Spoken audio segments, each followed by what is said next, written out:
Kasanya katambikano enkola y'okukasasanya oweerezaako abantu 9 mu inbox yaabwe either ng'okozesa messenger oba okozesa whatsapp emu esigaddewo nonyamba n'ogipostinga ku akawunti yo. Lwaki ogipostinga ku akawunti yo? Tuyina abagoberezi banjawulo ate zero page zaffe olw'okuba nti baziwabira ku machano lw'eggulo kiba kizibu nnyo abantu okumala okutegeera nti tuzze naye bw'opostinga ku akawunti yo mikwano gyo abakugobere basobola okola vidiyo eno ng'ogipostinzeeko.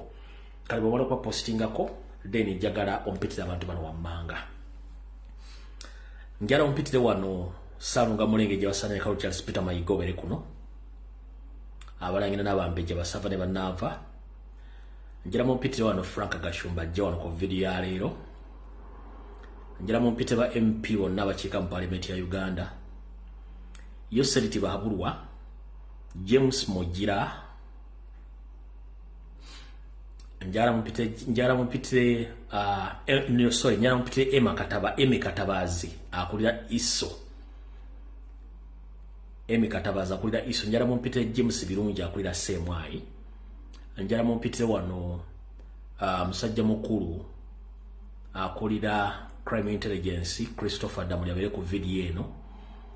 Didigi wonna wooli akatambikano bajja kakuleetera. Nkyalina byenjagala okunoonyerezaako ibadde Katabi oibadde Kasenyi njala kumanya biki ebituuseewo sayidi eyo. Simanyi waliwo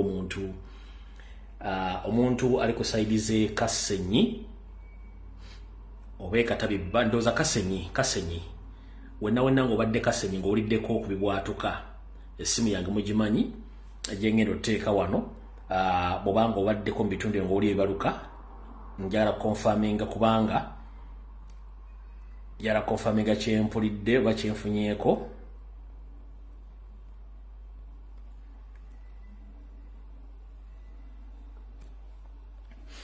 Alright, enamba hiyo njitaddeko.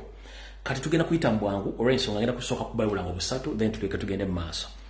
Akalanga akasooka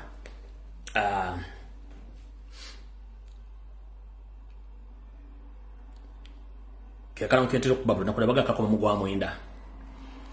Akalamu kano ka conference nga eno egenda kubeera mu ggwanga lya Canada gwana badde asobodde okwagala okigendamu. Akalamu kano kangakuyitiremu okawulire.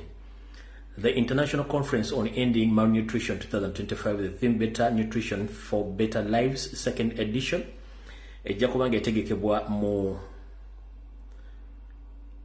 Wall Gaggadde esangibwa mu ggwanga lya Canada gye bayita Woodburn Banquet and Convention Center.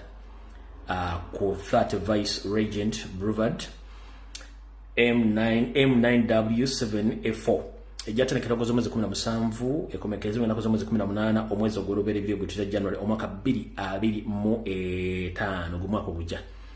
Ng'oyagala okumanya ebisingawo ojja kubira kafulu w'okuteekateeka conferences zino basemina omukyala Doreen Kajumba era nga ye CEO wa Extreme Music and Events Management ku simu ze ez'omu ngalo +16479290340 eyo simu esooka osobola okubirako direct ba WhatsApp.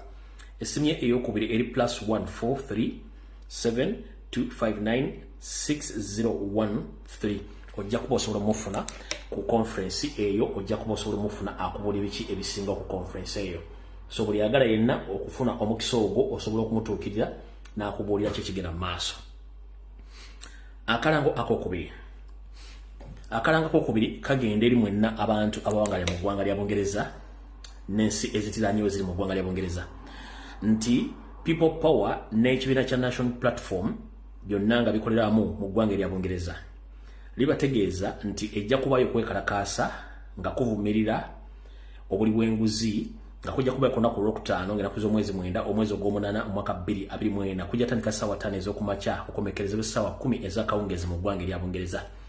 Emiramu emituufu gijja okuba nga gireese okwekalakaasa kuno okulekeraawo obuli bw'enguzi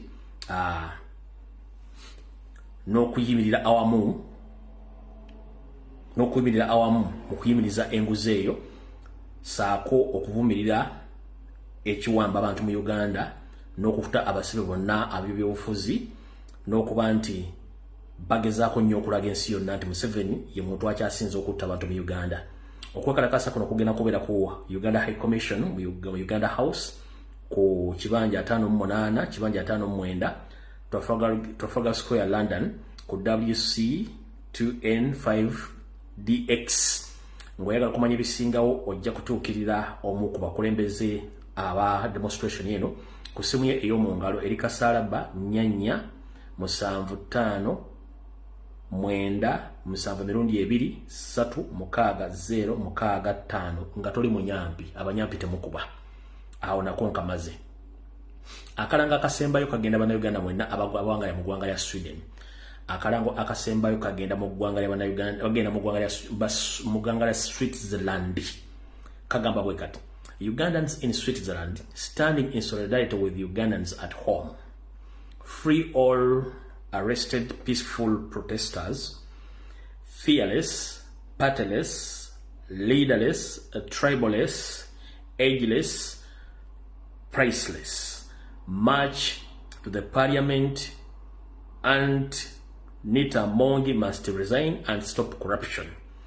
Okwekalakasa kulina kugenda kubeera ennaku z'omwezi mwenda omwezi ogw'omunaana 2024 kujja kubeera ku Uganda ne Embassy mu ggwanga erya Switzerland saako ne ku United Nation naye nga ku Uganda ne Embassy bajja kubeera ssaawa 3 ndowooza ez'okumakya n'ekitundu bakomekereze ssaawa 5 then ku ssaawa 7 n'ekitundu bagende ku United Nations bamalirize ssaawa 7 n'ekitundu bamalirize ssaawa ndowooza mu zijja kuba munana zennyini. So mwenna abantu be Switzerland n'ensi ezisinga waawo musobola ogenda ne mwegatta mu demonstration eragenda kubira mu ggwanga lya Switzerland kale byonna obikole. Alright, katuyite mu bwangu. Leero ngenda bawa ekigulalogi njala kigende buli muntu yenna awuliriza video zange okwetola ensi yonna. Ekigulalogi kino njala kigende eri mwenna baganda bange abawala n'abobulenzi saako n'abazadde. Kino tekyawula nti oba owagira nkyuka kyokka towagira nkyuka kyokka. Ekigulalogi kyo nkikuwadde jala kyowuliza bulungi nnyo. Tugamba nti ensobe ekyusa amaaso nga n'envuba okyusa. Video eno simanyi bagikwatamu mumpulira bulungi nnyo. Mpulira nga gye banyonyoogera bwe bati okusinziira nga mwenda ndaba nga gye banyonyoogera. Musharinge video ne mpulira nga gye banyonyoogera. Nakato Rose, yes, bana kabaji nyonyogera, no problem. Mumusharinge video. Alright. Njagala bawo ekigulalogi kino mwenna kibatuukeko banna Uganda. Ebigambo byange bino mbyogera nganze era mbivunaanyizibwako. Gwabiwuliriza n'obijjamu amakulu kirungi nnyo. Abinyooma n'ofuna obuzibu nakyo tekinkwatako as long as nti nze mba nkubuulidde. Naye ekigulalogi kya leero njala kigende mwenna eri banna Uganda. Fena tukkiriziganya nti okusoma kulungi nnyo naye okukozesa omutwe n'okuyiya kintu kikulu nnyo n'okwetegeera gwani. Mu nsi gye tulimu buli lunaku eri abaana abasoma naye abaana abasoma bakola luddawa. Kikibuuzo kyaffe kyolwaleero bwe tugenda okugenda mu kigulalogi. Era ekigulalogi ngenda kijja mu lugero lugamba nti lulwya lwa mu nnyindo olwekula wekka, lulwya lwa mu nnyindo olwekula wekka. Njala bagamba nti muwulize ebintu bino wammanga. Kuno okusinzira ku ndowooza zange ng'omuntu yesinzira mu kigulalogi kya leero. Okusoma nno kwe tubeeramu kwe weetaaga ennyo kwe kusoma okuva mu nursery n'oyingira primary n'oyingira secondary. Bw'omalako secondary nti senior 6 nkusaba taata maama ali eyo omwana mutwale ayige emirimu gy'omutwe oba kye tuyita skills. Nkiddamu okusoma kukka kuwandiyeetaze mu bulamu obwo kwe kusoma kwa primary ne secondary education. Lwaki okwetaaga? Nti okwosinzira okusoma n'okuwandiika n'okumanya ebiddako wabula ebiddako gw'osobola obyeyiyiza. Okusoma kwa university ezawaggulu n'ofuna degree. Okusoma kwa university n'ofuna degree kuno kufuula abantu abasinga obungi abanafu mu ndowooza n'ebikolwa. Era abantu abalina degree abasinga obungi beetuulako nnyo ne balindirira babanoonyeze baba batandikirewo emirimu nga ye ng'omuntu asobola kweteerawo mulimu. Lwaki? Kubanga ye abalowooza yasoma nnyo emirimu gy'ayagala gyakutuula mu ntebe yeetoola, so aba alinda nnyo bamuyiyize naye ng'ate akimanyi bulungi nnyo n'abamuyiyiza bennyini baamala kwefiiriza ne bagamba katandikewo ekintu ekyo. Ekintu kyokka kye weetaaga mu bulamu obwo weetaaga ekintu ekikwatibwako nga kirimu omuwendo kye tuyita valuable product oba obuweereza bwe tuyita service. Ebintu bino kye tuyita valuable products oba services nga ogenda exchange mu kuzikyusamu okufuna sente kyekikulu fena kyetwetaaga mu bulamu weetaaga mu bulamu ekintu kye bayita ekikwatibwa kuba ekintu kyonna nga kivaamu sente oba obuweereza obwosobola okuweereza omuntu n'akuwa sente oba ne buvaamu sente ekintu kyokka kyeweetaaga the valuable product and the services for exchange for money. Abantu abasinga obungi abagagga mu nsi yonna baategera ekizibu kyabwe ne bagamba nti nedda twetaaga okufuna ekintu ekirimu omuwendo oba obuweereza obuvamu ensimbi okugaggawala. Kati ffe abantu abasinga obungi ekiseera bisinga tusoma nnyo ne tuva ne tuyita ne twandikomye okwetegerera ne tulowooza nti diguli gye tulina egenda tumala.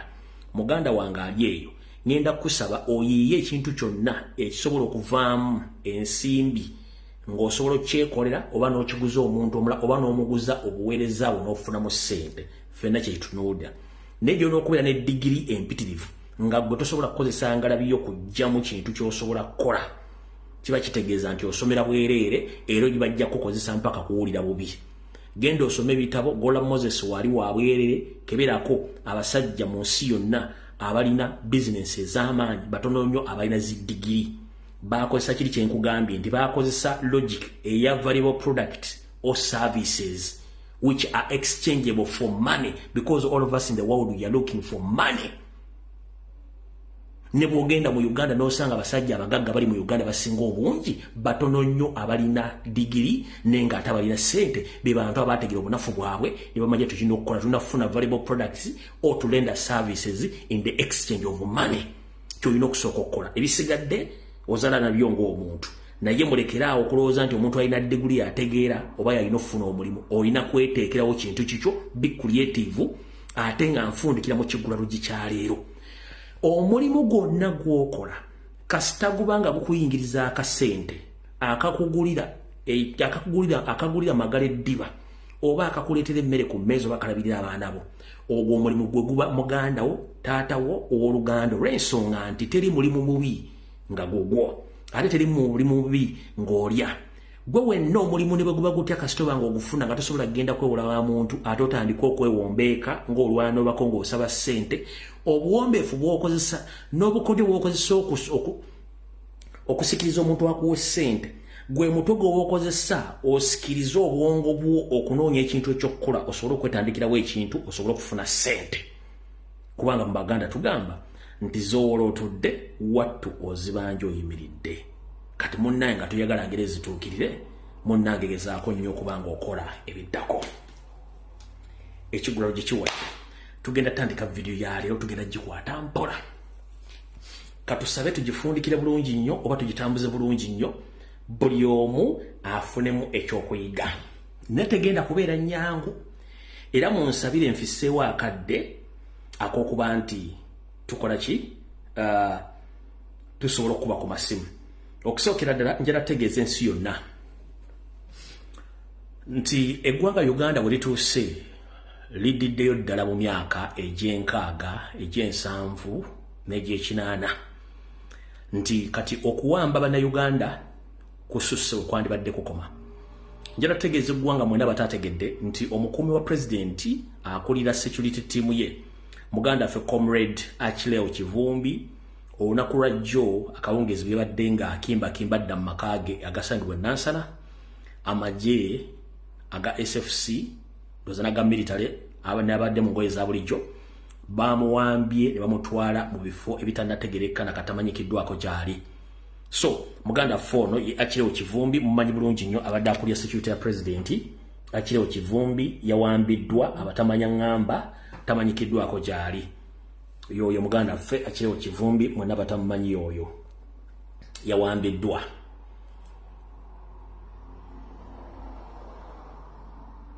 So tuvumirirwa ebikolwa ebyokuwamba abantu nga tebatwaliddwa kugulwako misango nga mwe mubatwala okubakolako ebyambyone.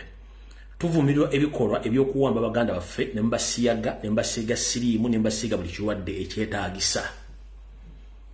Waliwo ekintu ekiri mu Uganda kimutamanyi. Waliwo abasajja abali mu jjere ya UPDF guno omuze simanyi Mukama nsaasira saasira Bannayuganda.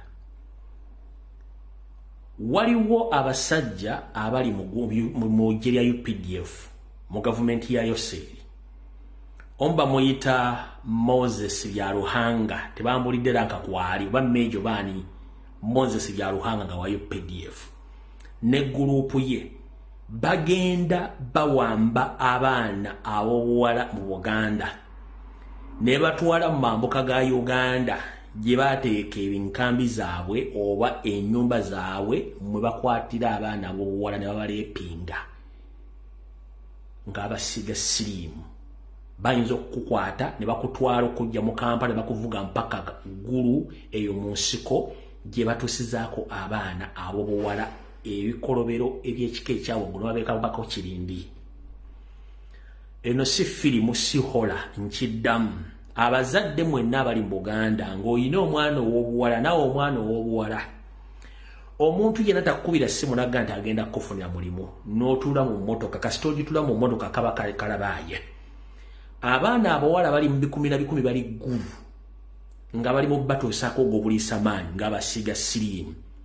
Abaana bano babasiba akantuntunu ne babavuga mu mmotoka ne babatwala babagenda batuusa bajjako akantuntunu nga bali maka oba mu gy'otasobola kufuna access era baba bakuzza bakuteeka ku kantuntunu ne bakuvuga ne babuulira w'obeera ne bakusuula obayira ekiro bo ne bafubutuka ne bagenda ng'amaze okukozesa buli kimu kye baagala. Kino ekintu mu bwongo bwange kindowoozesa nti abasajja bano basiiga abaana bano siriimu n'ekigendero n'abaana bano bakomewo basinkana abaagalwa bwabwe oba no bakikole bawulire nga basiiga bannaabwe siriimu. Kino bakikola mu Buganda.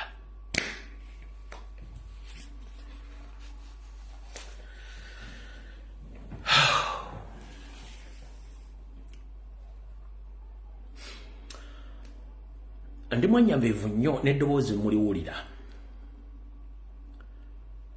Bwembe nfuna information nyingi mu inbox yange wano. Emu n'eŋŋaano giririzinga. Ne bwe ntunula ku mawulire g'e Kampala, ne ntunula ku social media platforms okuli Twitter, okuli Facebook, okuli TikTok, mu WhatsApp groups, nga ndaba bannabyabufuzi, bannaddiini, be tuyita ba socialites, ba artisti, abakulembeze bali mu bifo by'enjawulo nga teboogera ku mbeera egenda mu Uganda neewuunya. Kyokka ffe abavaayo ne twogera ne batulabanga abantu abakola ebitajjansa. Naye Mukama saasira eggwanga Uganda. Ebintu bingi bikolebwa naye abasinga obungi kibaganya okutegeera nti abasajja bano okuteeka ebivulu n'okuteeka diversions ku social media bibasinga. N'owulira oli simanyo ne yakyayaani simanyo ne yako ezo na total diversion. Muveko diversion. Ebintu bingi bakola. Kansookere wano. Mwenna omanyi tubagamba ebintu bino. Ffenna tetumanyi gye twava mu Africa. Twesanga tuli kwa Africa awamu tuli mu Uganda tetumanyi gye twava. Bajjajja ne bajjajjaffe ne basetolinga mu Uganda abalala ne bafuka basoga bafuka banyolo. History wali. Naye omuntu ng'alina omusaayi mubi abeera mubi. Ekyagudde mu ggwanga lya Bungereza mwakitegedde nti omuvubuka Omunyarwanda enzaalo ya Bungereza nga yafumise abaana abobuwala basatu ebiso ebyabatiddewo n'ayagala n'okulumya abasomesa b'abaana bano mu kibuga Southport mu ggwanga lya Bungereza. Omuvubuka ono nga ye Alex Muganwa Ludakabana wa myaka 17. Next week aweza emyaka 18. Kibinyo ddala nabagamba abantu bano tebeerabira kaze kaabwe kasikire bayina ekintu kiri bayina ekintu ekibatambuliramu ekyokutta. Abasinga obungi video eno kanjibalage ekifaananyi sigenda kibalaga kubanga ne mu mateeka bali baganya kiraga naye kambalage ka video kano kaddakiika ntono nnyo then tusimbule video.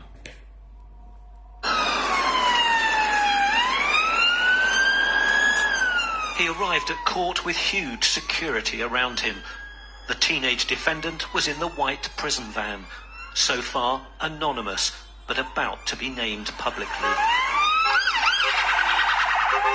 Axel Rudakabana is 17, British, born in Wales and of Rwandan heritage. He faces 14 charges, including possession of a kitchen knife with a... Sagala kwongerayo Rwandan heritage. Era obona pa face n'ebikola mwana muto myaka 17 nga alina omutima ogwo. Kuba kali kabatambuliramu. Yetu tugenda kulwayo. Kansubira nti wasanya Karoli Charles Peter Mayiga Salonga Mulengejja otuuse bulungi nnyo tuluve ku ntono nga sinagenda eyo mbadde ndirabidde. Kampisewo kirango kino. Baganda baffe bonna abawangale mu ggwanga lya Amerika kitalo nnyo ddala ekya maama waffe mukyala Agnes Nakayiza Kisuule ng'ono abadde awangalira mu ggwanga lya Amerika mu Boston, Massachusetts eyafudde oba yafanga nakuza omwezi 24 omwezi ogw'omusanvu ogw'ebbiri naye nga bambi yafidde mu ddwaliro ya Birmingham and Women Hospital. Era omukyalo nabadde mwagalwa nnyo nga abeera mu bannayuganda naye kitalo nnyo ddala okuba nti omukyalo no bambi yafudde. Mukama akuwummuze mirembe maama, tujja kwegattako tuwali kyakukola. Kale mwenna abantu b'omu Amerika ngenda basaba buli ssaza lyonna ly'olimu bambi okwatagana ne komenti y'omu Boston musobole okulaba nga musonda akasente $5 10 n'awadde $10 omukyalo no bambi asobole okuddizibwayo. Ngenda basaba busabi. Bw'obanga oli Munnayuganda ng'owangalira mu ggwanga lya Amerika sifudde essaza kiri lirimu bambi ngenda kusaba okwatagana ne famire y'omugenzi bambi musobole okumusondera ssente, musobole okusondera omugenzi ono ne famire ye basobole okuzza maama waffe ono ku butaka e Uganda bazzukulu be n'abaana basobole omulabako. Ndowooza details oba contact details bampadde wano. Kuliko omukyala Sarah Nakandi ku ssimu ye ey'omu ngalo eri 617-571-1556 ne kubeerako eya Safina Nampande eri 857-258-7850. Bambi ze namba ze bamugezaako okukolako musondere omukyalo bambi adde ewaka. Ekyennaku ekisinga okunnuma nti twava mu nsi yaffe ogenda okunoonya ekikulya magala eddiba olw'embeera eriyo ate netukomekkereza nga ate Katonda atujjulidde oba ajjulidde omuntu gy'atalina kubeera naye ate okumugjayo si kyangu. Kale ngenda basaba mwena bali mu Amerika bambi abantu b'e Boston n'amasaza gonna agali mu Amerika please oba olina $2 oba olina $3 contacting abantu abali Boston bambi musobole okusondera omukyalo no ssente addeyo ewaka. Nze nina ekizibu kimu nga nze omuntu buli lwenfiirwa omuntu gwe mbadde mmanyi oba mukwano gwange n'afa kinkubira ennaku 3 ku 4 era mba si kyamwako ennaku ezo mba si 3 ku 4 mba si kyamwako neefumitiriza ebintu bingi nnyo byesobola bagamba kati olw'okufa kw'omuntu gwe mbadde mmanyi oba mukwano gwa omuntu gwe mbadde mmanyi neefumitiriza ebintu bingi nnyo kukalenze enneeze naku bwe ziggwako ate wattunguma nnyo ne ŋŋamba naye kaninde essaawa yange naye nga okufa kw'omuntu gw'omanyi gw'obadde omanyi kuyina engeri gye kukudrivingamu naye weewuunye Museveni atta abantu ku Mande mpaka ku Mande nga yetalina kimukyukako wootira akasaayi kaabo abantu tebasajja batemunyawo tuvuddewo.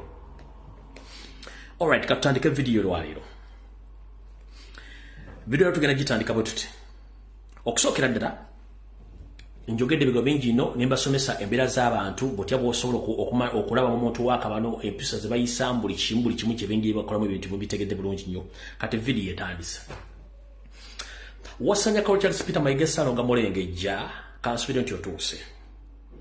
Wattu namwe mwenna abali ku social media ngenda baga buli muntu yenna ali mu diaspora nga weekalakaasa neeyagaliza Ssaabasajja Kabaka emirembe tujja bba buli lunaku lwonna naye nawe osobola okuteekateeka olunaku lw'oyagala n'oyambala ekkanzu yo n'oteekako ekizibaawo oba n'oyambala busuuti bwo niwookubira olubogo n'okulayo ka vidiyo akayozaayoza Ssaabasajja Kabaka amazaalibwa n'okuba nti omwebaza okuba omuyozaayoza okuba nti omukingiriza okuba nti yasooka abalabe Mayiga ne gurupu ye okateeka ku mutimbagano tujja busharinga goba tosobola kubeeragana mu demonstration oba kola pate oli waddemu okukola ka vidiyo n'oka recording n'okata kubanga eddembe linga eri omuntu okwewala okwebaza obulamu bwa Ssaabasajja Kabaka ebisigadde byonna tujja kuba tubikwasaganya kyejagadde osooka obbagamba. Ekyokubiri,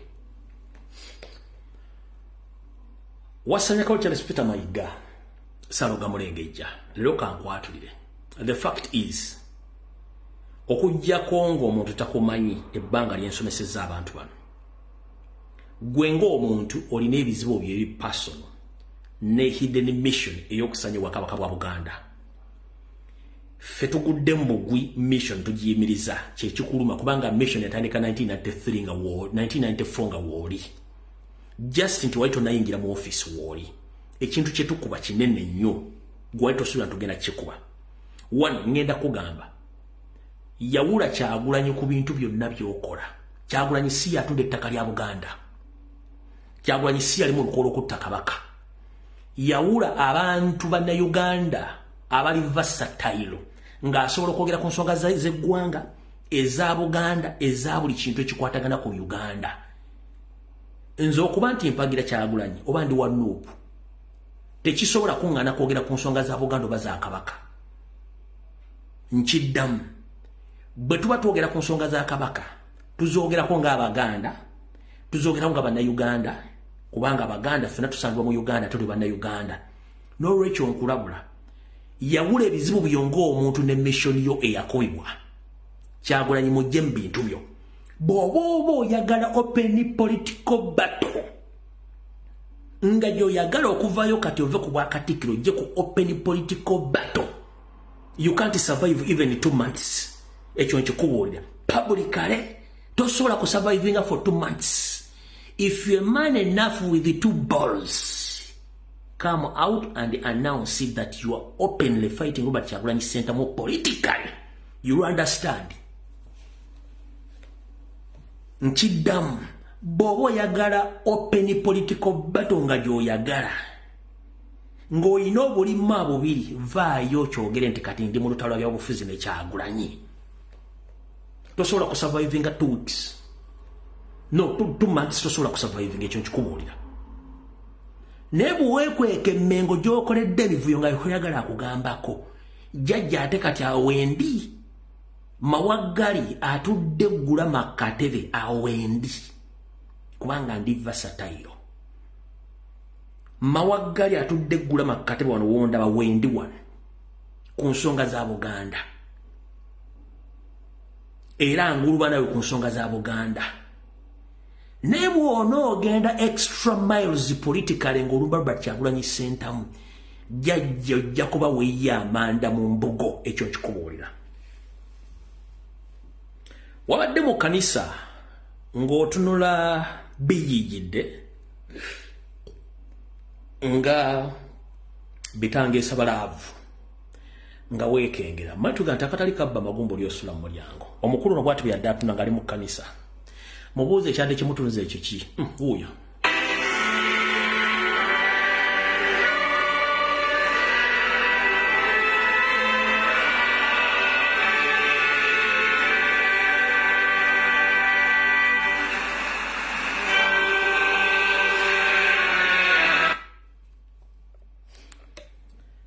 Face gye wataddeko ng'oli mu church ekulaga kikyoli. Oli mu maaso ga Katonda weekengera olumemba, which is okay. That is your personality. Kyonna ekikugoba kyambadde ekkanzu, kiyina firimbi, ate kina ne galubindi kikulaba. Awo tuvuddewo. Bwe tuvaawo awo wagambye bw'oti. Wagambye bw'oti. Obadde ku mukolo ogumu n'oyogera ebigambo bino. Omukolo bagubadde gwaki gye baakuyiseeyo n'oyogera ebigambo bino.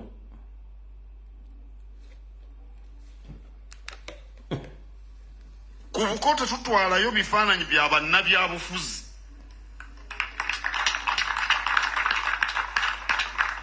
Ku buko tetutwalayo bifaananyi bya bannabyabufuzi. Kakati bw'onooba omukatoliki kakuuse ng'ogenda n'ekifaananyi kya paapa. Bw'oba oli weefudisi ng'otwala Amuriyaati oba Erias Lukwago. Ekyo si kyekifo kyabyo. tulina okumanya wookolera kiki.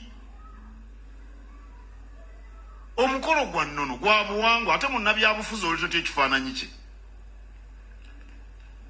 Ku buko tugenda n'ebirabo ebidda ku nnono. Waliyo n'ebirabo eby'omulembe guno, ekifaananyi kya Kabaka, ekifaananyi kya Buganda nekya Nnabagereka bakiteekako omuziro. Aba Majestic Brands mwebala okukola emiziro gino gye mwakoze oba mu lubaawo oba mu brass ne certificate. Alright. Nakugamba nti bwe baba babuulira omwana waabwe wattu ng'omunaku amatu okunkumula. Mahega muzzukulu wa Kaseppeewo Seppiriya gwe baaziika e Kabonera. Tolina muganda gw'ogenda kusomesa bulombolombo na nono bwe kennyini ng'obulombolombo tobumanyi. You can't lecture any Muganda about Buganda's norms or culture nowhere. Because gwe kennyini essaawa zino weefuutise Mmengo Katikkiro. Naye jjukira muwala wa Muwaani Katikkiro wa Muwaani muwala wa Muwaani. Gobadde okimanyi nti mu Buganda omwana omuwala awasiddwa mutabani wo gubeera namuziza okusinkana mu lukuubo wadde okumusemberera okufuna ekifaananyi. Naye gwe ssebo senkaggale mu bifaananyi mutabani wo ng'awasa muwala we gwe kennyini newende obonna obulombolombo kugamba kuba katoli Muganda. Kati kansooke nkutegeeze musajja gwe nkusomesa obwale Mahega. Ennono n'obulombolombo bw'okwanjula mu Buganda tubumanyi bulungi tosobola butusomesa. Era ebireetebwa byonna ku mukolo gw'ennono oba ogw'okwanjula biba birabo bya kusiima. Wattu singa obadde oyagala nnyo ennono ya Buganda, Obuganda butandise okwonooneka obulombolombo n'ennono ku mulembe ogwo gwennyini, ng'abaana bazina bendova mu busuuti za Buganda, ng'abaana bazina jangu Jesmayani enkudi mu mitega nsula gya Buganda, ng'abakaasa basajja bambala busuuti z'abakazi ne bajja ku mukolo gw'okwanjula, era abako ne beeyambulira ku buko, abako ne bazina amazina ku buko. Era ku mulembe gwo Abaganda bwe bakyusiriza ennono ne batandika n'okuleeta ebitanda kye bayita ekitanda, okimanyi ku mulembe gwo nga tobyogerako. Kati kankunnyonnyola otegere muganda wange. Kye bayita okwanjula, taata nannyini mwana ow'obuwala asaba omutwalo.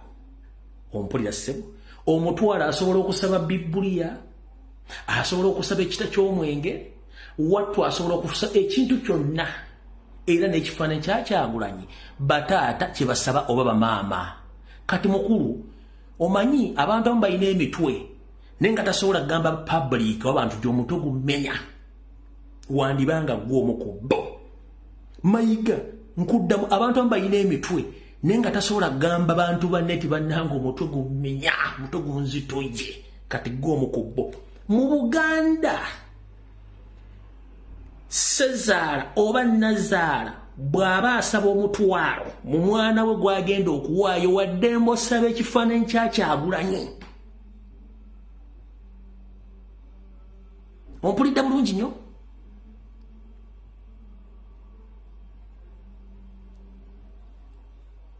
Ompulidde bulungi nnyo? Kati gwe Ssaalongo Gamulengejja bw'otandika okulumba omuntu politikale ng'oyita mu bintu eby'ekijjega togenda kumalako wano. Ssaalongo Gamulengejja mu Buganda tulina omutwalo. Omutwalo ndi wadde mbosaba ekifaananyi kya Kyagulanyi, ndi wadde mbosaba ekifaananyi kya Ssaabasajja Kabaka, ndi wadde okusaba maapu ya Buganda, ndi wadde okusaba omuziro gwange omukalu. Kati bataata oba bamaama omutwalo gwabwe basaba mu kifaananyi kya Kyagulanyi. Lwaki si kikyo? Kubanga you are nobody. Wakivurra mbweno taata waddembe okusaba omutwalo ku kintu kyayagala nti aze bannange omwana wange kasita mundira ekifaananyi kya Kyagulanyi ebbanja lya mwenge liba liwedde era gye batasabye tekigendayo ate ne gwe bagenda okwanjula omwana ow'obuwala ayinza okugamba azze omwanjula nti owaayi munnange husband nti wangi omuwaifu munnange bw'oba ojja ewaffe nti ye omuwaifu munnange ojjanga n'ekifaananyi kya Kyagulanyi kubanga ye pulezidenti wange kati munnange ekyo ogenda okijja oyingire mu laavu y'abantu mukubanga gwe omuntu wamukyawa kati ndi wano tutegeeza mwenna abaana ab'obuwala n'abaana ab'obulenzi anti akyogerako si yakireeta budde bwakulumya abawayifu bambi mutuyambe musabe ebifaananyi bya Kyagulanyi bataata mutuyambe omutwalo mugusabe nga gwa Kyagulanyi bamaama musabe omutwalo nga gwa Kyagulanyi ne bahazibandi abazze okwanjula bambi mutwalira bawaifu ekifaananyi kya Kyagulanyi kikulume kikunugune tu ojja kuwulira mpaka kuwulira bubi olidde bulungi nnyo kati kaba kikozese kajanja ojja kutya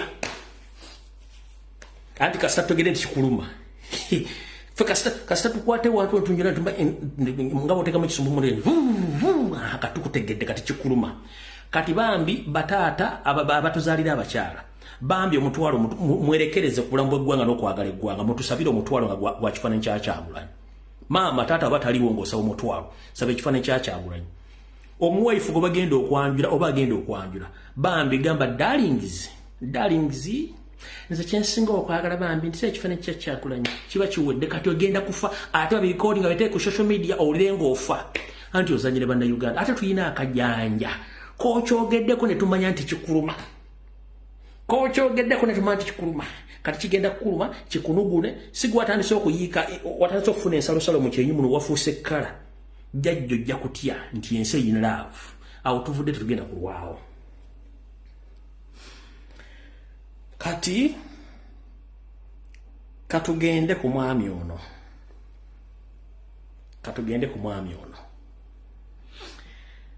Frank Gashumba nakuwoninga obutaddamu kuntabaala nga sigenda kutabaala nekirabika akasente ka Mahega katambudde okukyusa statement za Ssaabasajja Kabaka but mwenna bannasifrago bannange abadde babanja Ssaabasajja Kabaka n'abali ku social media temulwana na Mayiga Mayiga muleke mukole kye mulina okukola mu kwogera kwa Ssaabasajja Kabaka nabagambye si buli muganda nti amanyi Oluganda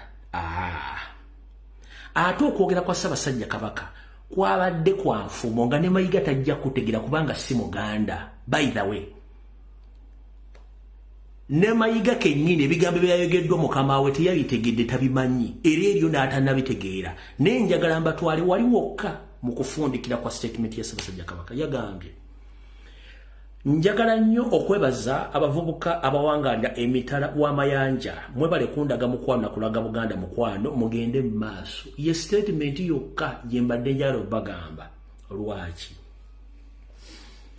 Ssaabasajja Kabaka nga bwe nabanyonyodde yabadde tasobola kuvayo kugamba nti abange bazaana bange basajja bange n'Abaganda nti munange baali bampamba nabaga yatasobola kyogera wabula statement y'uko baza bali mu diaspora abali mu diaspora mpozi mwali mukola ki abali mu diaspora mwali mukola mulimu ki Ssaabasajja okubebaza mwali mukola mulimu ki munzire mu ndakiika 2 maneno okunywa ku mazzi mu bwe mwali mukola mulimu ki abali mu diaspora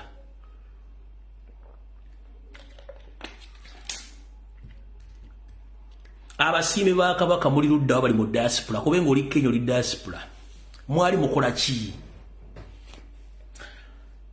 mwali mwekalakaasa nga mubanja Ssaabasajja Kabaka mu buwambe gye baali bamuwambidde mu buwaŋŋanguse y'ensonga lwaki Ssaabasajja Kabaka yabeebazizza golooza mwali mubanja nga baali bamuwamba kwe kubeebaza so teyeebazizza Nkobaza Mbogo teyeebazizza Mayiga teyeebazizza Mutaka teyeebazizzaani wabula abavubuka abali mu diaspora abaamulaga omukwano yeyo ansa entuufu eyabadde banyonyola nti baali bamuwamba ne mumubanja ne bamusesema ke kasajja ako kati sente bwe zaayise zakyusiza n'abaliko abalabe b'Amayiga ne bakomawo wotegerera nti mwabakuba ggoolo wattu kasitola ba NRM bloggers ne ba propagandalist nga badefending omuntu tuddamu kubuuza ani gwakolera bulijjo yeebuzaabuza nga afukaana n'abanze siri wa NRM sikolera NRM kasitola banga ba propagandalist ba NRM badefending omuntu tobuuza mba mukutte agent waabwe nga mutadde ku nninga wattu musajja mukulu ono gwe bayita Frank Gashumba CEO Uganda Kasabuni Association sisimuka tukuba Kasabuni yavuma Mayiga n'amukola bwati naye sente zatambudde uli abyayogedde wano njagala omuwera lekicha leero uli abyayogedde Ssaabasajja Kabaka abadde Namibia nga jjanjabibwa ebibadde byonna bimanyi Kyagulanyi n'avaayo n'agamba muveeyo mu demanding Ssaabasajja akomewo ngaani mu luli olulange. Alright, nti Ssaabasajja Kabaka abadde Namibia mbu Kyagulanyi n'abagamba baveeyo bademanding Ssaabasajja Kabaka mukulu chairman CEO sisimuka tukuba Kasabuni osobola tuleeta video yonna kebere ya second seemo nga Robert Kyagulanyi sentamu AK Bobi Wine agamba bannayuganda ati mu demanding the whereabouts eza Ssaabasajja Kabaka eyo video teriyo ati naawe nkusiba bukyanga tutandika struggle eno toyogera nku Ssaabasajja Kabaka nti omubanja zip up nyenda kukalakata ulira kubanga Kabaka alina baganda be bamulangi ba Prince Wasajja alina mutabani we Bajunju alina Basanga Lyambogo ne Ssemakokero kati akuze Ssaabasajja Kabaka alina baganda babambejjana kibe kiri abantu ne bagenda ku social media ne bavoola Ssaabasajja Kabaka oyo. I know it from a reliable source. Eyo nga tetunnagenda bagamba nti akaze kafira ku mugomba omunyala tava mu Munyarwanda munne ne bafusowagano omunyala tava mu Munyarwanda munne era yazze ya defending Munyarwanda munne chairman CEO sumuka baka Kasabuni Frank Gashumba Ssaabasajja Kabaka bwe yadde yeebaza abantu yeebaza bali mu diaspora guli mu diaspora Ssaabasajja Kabaka bwe yabadde yayogedde ku speech odenga ayogera ku balangira n'abambejja wabaganda bamutabani we yayogedde ku bantu babamulwaniridde kozesa omutwe gwo ekyatwala n'enviiri njagala kitegeeze kizikomye obulungi so CEO kuba Kasabuni tusisimuke weetereze ngenda ku kalakata zina dakiika 3 esigaddeko ojja kuwulira katugende mu maaso wane wasinga obukulu yagambye bw'ati Kabaka tiyakomeewo wano ng'abadde mente kumawo abadde akyali mente kubeera Namibia naye gavumenti ya Namibia negamba situsobola kubeera na muntu bannansi gwe bagamba nti yawambibwa ddayo ewamu Kabaka n'akomawo so tiyakomyewo nti abadde mente kumawo kati nakitegeere Ssaabasajja Kabaka ali Nkoni mu lubiri lwe olw'Enkoni era bambi yagenze mu kifo ekyekiyinza omuwummuza kati mu abataka abeekalakaasa timugenda Namibia Enkoni mulinda kyogendayo Nkoni waliwo owulira ejjoogo erikoleddwa ku Ssaabasajja Kabaka nga likulemberwa Nuupu Kyagulanyi sentamu actually endaba gyendaba Buganda kaakati mulimu Kabaka ayitibwa Kyagulanyi sentamu nedda tekisoboka ekyo ebikolwa byonna kijeewo ekya Kabaka nze Gashumba nze gwe wayise naye teri muntu yali aŋŋaŋŋanzibwa Kabaka bwa Buganda n'awangula kino kankikugamba lwaki okisa ku Nuupu ogambye nti waliyo abataka abakulira kyenda mu mwenda ku bantu abavumye Ssaabasajja Kabaka ne bavuma Nnabagereka ne bavuma n'omulangira Wasajja bawagizi ba Nuupu Kyagulanyi yabasindika Kyagulanyi atwale mu kooti champiyoni y'okuvuma Ssaabasajja Kabaka omuwemula bamuyita Alright. Nti 90% from his reliable sources from Geisha Kasabuni and Company Advocates yagamba nti Robert Kyagulanyi Ssentamu yasindika abadde babanja Ssaabasajja Kabaka kubanga ataddemu ekyokuvuma tebyavuma Ssaabasajja Kabaka. Kati mukulu njala soka kutegeeza ogambye nti Kyagulanyi asindika ababadde babanja Ssaabasajja Kabaka. Nina ngenda okwongerako mu maaso njala soka kutegeeza mukulu tetuli baana bato tuli above 18 tutegeera tumanyi mission yammwe y'Abanyarwanda eya divide and rule tukimanyi bulungi nnyo guno omuzannyo twagubasookamu wali ku internet ng'ogambo gw'osinga okutegeera naye okutegeerako kwalagawa kubanga nga bwe ngenti Omunyarwanda teyeevaamu wazzeeyo ng'omaze okufuna kasente kati wano wenjagala nzannya akatambi kano okamaleyo then nkusomesa essomo ly'ogenda okufa nga weerabidde olifa nga weerabidde oliwulirako bulungi nnyo kankaze wano katono nnyo owulire. Bawagizi ba Nuupu Kyagulanyi abasindika. Kyagulanyi atwali mu kooti. Champion y'okuvuma Ssaabasajja Kabaka omuwe mula bamuyita Lumbuye. Lumbuye akolerani. Oyo Lumbuye ye kituufu. Kyesobola kusigala ndowooza. Kiri mu giraasi kirabika. Kabaka yagambye nti eryokanga n'ekola ki? N'etonya. Kati Abaganda mugenda kusalawo Kabaka wa Muyani ye Muwenda Mutebi oba Kyagulanyi. Neffe abavandimwe Kabaka ffe tumumanyi ye Ssaabasajja Kabaka Muwenda Mutebi muzukulu wani wa Lwabugiri Frank Gashumba muzukulu wa Lwabugiri. Yes. Mu Buganda bw'ogamba Lwabugiri ebiseera ebisinga enjiri tugiyita mbizi. Enjiri eba mbizi. Muzzukulu wa mbizi Lwabugiri, muzzukulu wa njiri. Muzzukulu wa Lwabugiri. Kitegeeza taata jjajjawo yali mbizi. Bamutuma mbizi nga tomanyi unknowing kubanga bwaga muzzukulu wa Lwabugiri. Enjiri mu Luganda ye mbizi y'omu nsiko. Kati muzzukulu wa mbizi wa mu nsiko Chairman CEO Geisha and Company Advocate Bakasabunti Simuko ge Kyagulanyi atusindika. Siwe kiri ngera kugamba oli ku kikyamu buli Munnayuganda ayagala enkyukakyuka ayogera okusinziira ku byalaba ne byalaba mu nsi ebigenda mu maaso bitulugunyizibwa n'okubbasereza omuwoomusolo mpulira bulungi nnyo munnange gwasinga otutegeera ekiseera ekisinga musirika nnyo ate ffe ne tujja ne twogera ensonga zino ndi musajja nga gwe nkimanyi bulungi nnyo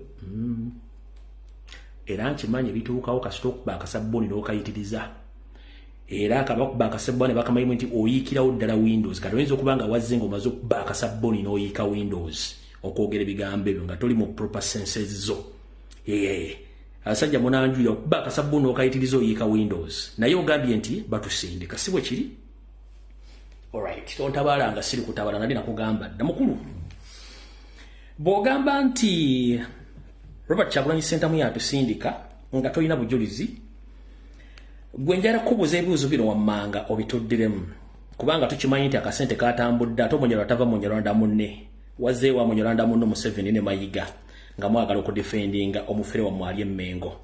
Njala kubuuza ebibuuzo bigenda kubeera ebi bina. Ogambe nti batusindika nawe njala kubuuza ebibuuzo ebi bina. Ekibuuzo ekisooka mukulu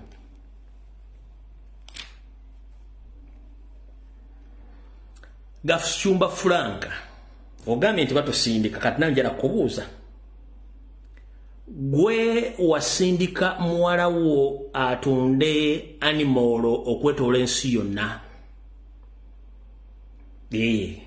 anti obuuza bibuuzo ndi waliwo abasindika kati naffe tukubuuza gwe wasindika muwala wo atunde animal okwetoola ensi yonna anti obuuza bibuuzo ogende baffe batusinde nkubuuza gwe osindika muwala wo okwetoola ensi yonna atunde animal bibuuzo question we need the answer you have a right to stay silent nkubuuza ebibuuzo nga gobogende nti batusindika naye nkubuuza gwe osindika muwala wo atunde animal okwetoola ensi yonna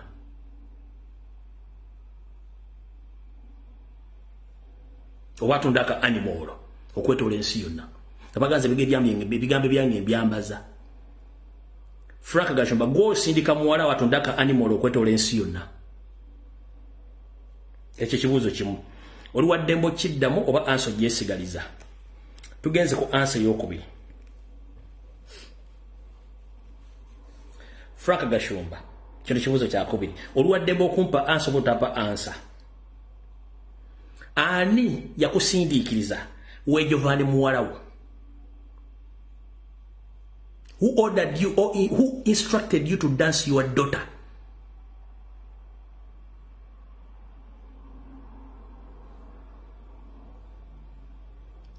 Who instructed you, who ordered you to dance your daughter to the extent you impregnated her? Ani yakuwa ebiragiro okwejovana muwala wo tuka ku level mufunisa olubuto. Oluwaddemba okuddamu ekibuuzo kino oba okusirika kubanga ekibuuzo kiri kyewaleese wagenda Kyagulanyi atusindika naffe tokubuuza nakakubuuza ebibuuzo bibiri bino. Oluwaddemba okuddamu ansi oba okusirika nakugamba bw'oba tontabadde sikutabaala kati wantabadde kana nkubuuza ebibuuzo bino bibiri. Who instructed you or who ordered you to dance your daughter to the extent of impregnated her? You impregnated her and yakuwa instructions and yakuwa instructions. Ekyo kibuuzo kyokuli kiwedde. Ekibuuzo ekyokusatu. Ani yakuwa ebiragiro okwejovaana Aisha Nabukeera? Omuwala nyina atamuzaala gwe yayosha amazzi.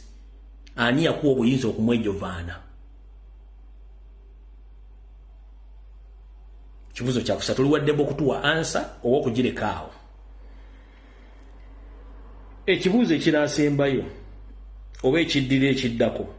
Ani yakuwa ebiragiro okutta Jakana Nadduli? Ani yakuwa ebiragiro okutta Jakana Nadduli? Wawuliza mu contest egamba nti we are sent or we are ordered to do whatever we are doing. And I myself, I have 4 questions.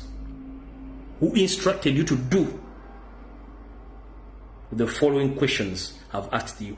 Ani yakuwa obuyinza? Ani yaku instructinga?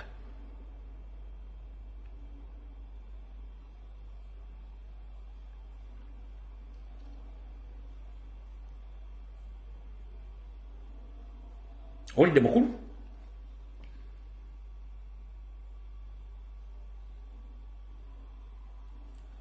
Nabo Aisha Nabukeera kyomukola. Aisha Nabukeera n'obba ssente ze n'emmotoka ye n'ogibba. Kubanga mmotoka ali basponsa bali bagimuwadde. Ekibuuzo ekyokutandooza. Sebo ani yakuwa ebiragiro ebiteeka office eyasisimuka Uganda nga wagifuula dancing hall?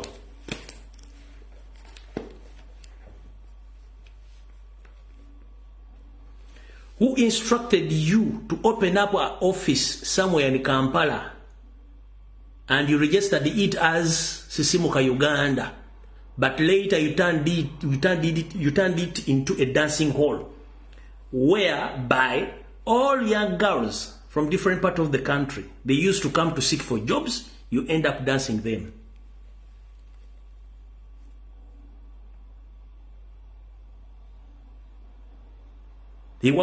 Ani yakuwa ebiragiro okugulawo office mu Kampala gye wafererangamu n'ogiriisanga Sisimuka Uganda mwagifuula akaziniro oba dancing hall mwafunisiza abaana b'abendi siriimu n'embuto? Ani yakuwa ebiragiro? Gwe walutinkudde anti si bwe kiri? Gwe walutinkudde.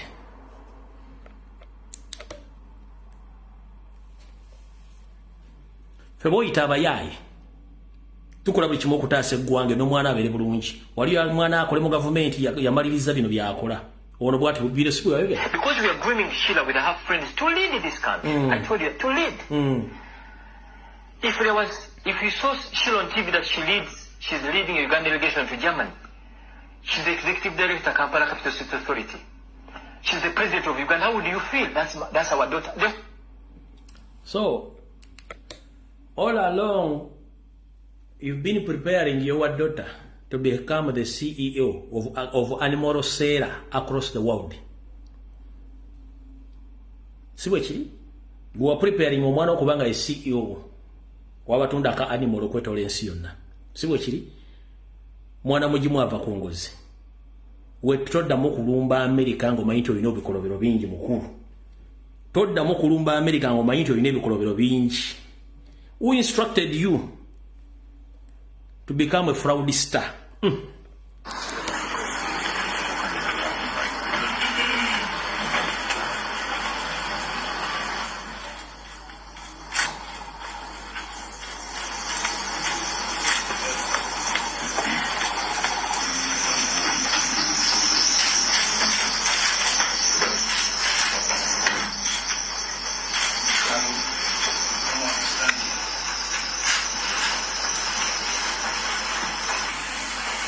intention of this briefing is to introduce to you and explain to you what is going on. You have seen in the social media and on some radios of names coming up about the military holding 2 suspects in the names of Frank Gashumba and Innocent Kasumba. As you will know in my statement, they have other names. So it is informed by the fact that Frank Gashumba, Malingumu, with another name which we call Aka, Sentongo Frank Dissans, and Innocent Kasumba alias Mutabazi Simon. So the duo were arrested following a whistleblower's report to the Permanent Secretary of the Ministry of Defense about a group that was planning to fleece an investor disguising as Ministry of Defense officials. The fraudsters, under the cover of a company named Flagship Group, purported to be contracted by the Ministry of Defense for outsourcing, had invited the investors to Golden Tulip Hotel in Nakasero for a meeting over a purported deal to supply UPDF with hundreds of military trucks. Following the tip-off from one Nasa Mukungu, a counterpart to Mr. Kasumba Innocent, was arrested by Joint Anti-Terrorism Task Force operatives on the very scene where they were to meet these people. While Kasumba Innocent, alias Simon Mutabazi, escaped and has since been on the run, finally has been got. The police case file was opened up on the group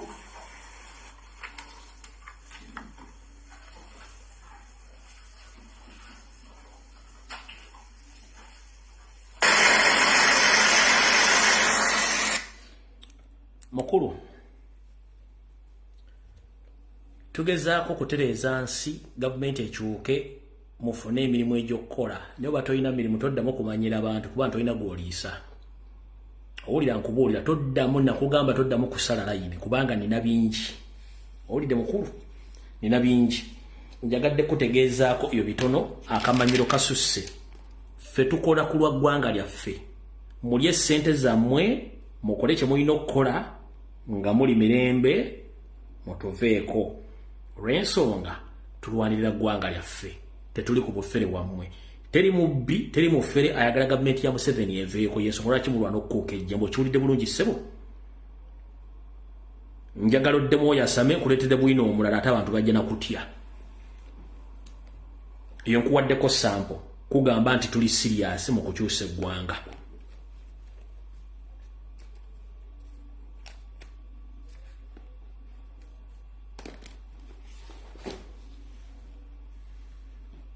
Awo tetugenda kulwawo. Kyesimanyi nti bino wabyerabira. Bino wabyerabira. Bino. Scrutiny. Babalimba mu BBS TV ya Uganda. Tebabalimba. BBS TV ya Uganda. Mukwano gwa Mayaga Nfanfe. Chimba Freeman bebananyini BBS. Okiwulidde? Mayiga bwe tuyita abafere gwe saabafere watujjako ssente z'ettaffaali n'otugamba mu myaka 2 amasiro gagenda kuba gawedde galiwa totuwanga accountability y'amasiro ago and I'm ready to battle with you.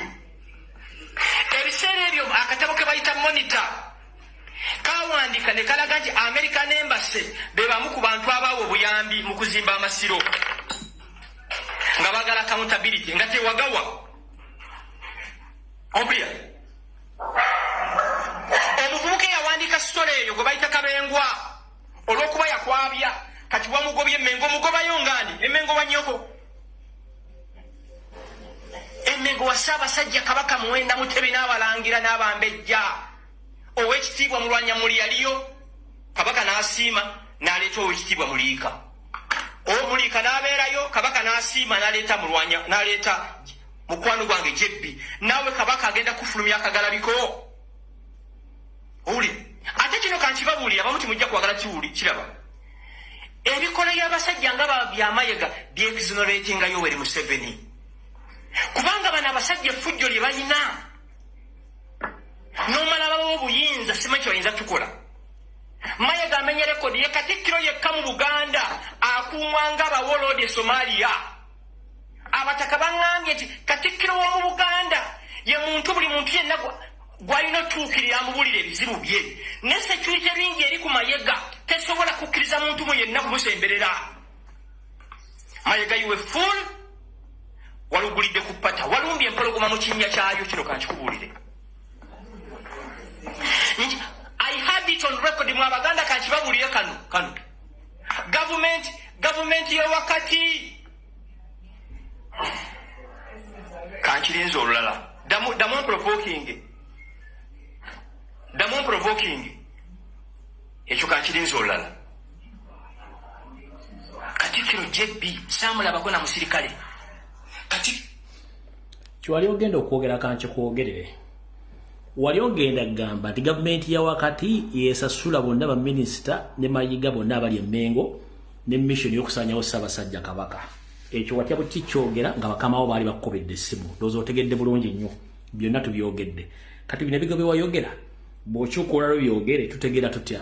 Ladies and gentlemen wabanyabo ne bassebo mubadde ku social media nga bakyusa speech ya Ssaabasajja Kabaka yonna nga bagiddamu ba NRM nga bagirifaalinga ate bagiza bagikubisa Robert Kyagulanyi Center njala bategeeza bakulu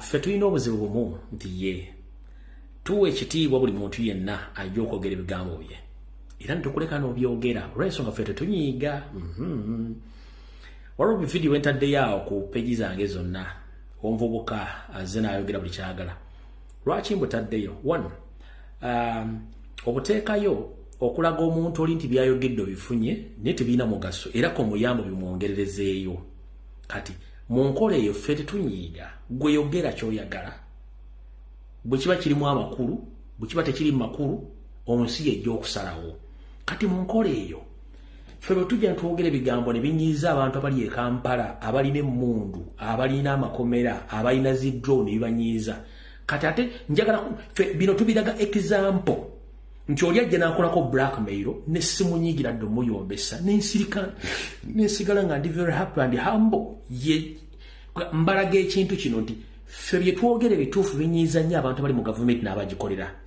be batwogerako ate wattu tebitunyiiza ate bitusanyusa busanyusa ne tutuyamba tubatambulizeeko ensi etegeere obusiru bwe butuuse ludda wa abasinga obwenyi kye mutategeera nti ffe tukuwa example nti tetukyalumwa propaganda blackmail kubanga twamanya system ya Museveni mwakolera yensonga lwaki tukuyamba tukupostingira nako nze sisobola kusanga muntu nga yasazeko ekigambo nenyiga no sisobola mbeera very happy naffe bwe tujja tubakolere bwe tujja twogere ne bibaluma nnyo kitegeeza nti tuba tukubye ku ggumba kati nze gotakubye ku ggumba bangenda kunyigira mba nnakubo lya bubuuzi nga bwenyinza okukuba kitegeera bulungi gyo gwetyo bwe tukola naye atwali no omuntu omulaga nti kyakoze tekirina makulu kubanga ye entegeera ye n'omulekaawo period so kati omukulu ono akyuse ebigambo essaawa zino kubanga babaga bakyuse message ya Ssaabasajja Kabaka bagivuge nga bagize wa Kyagulanyi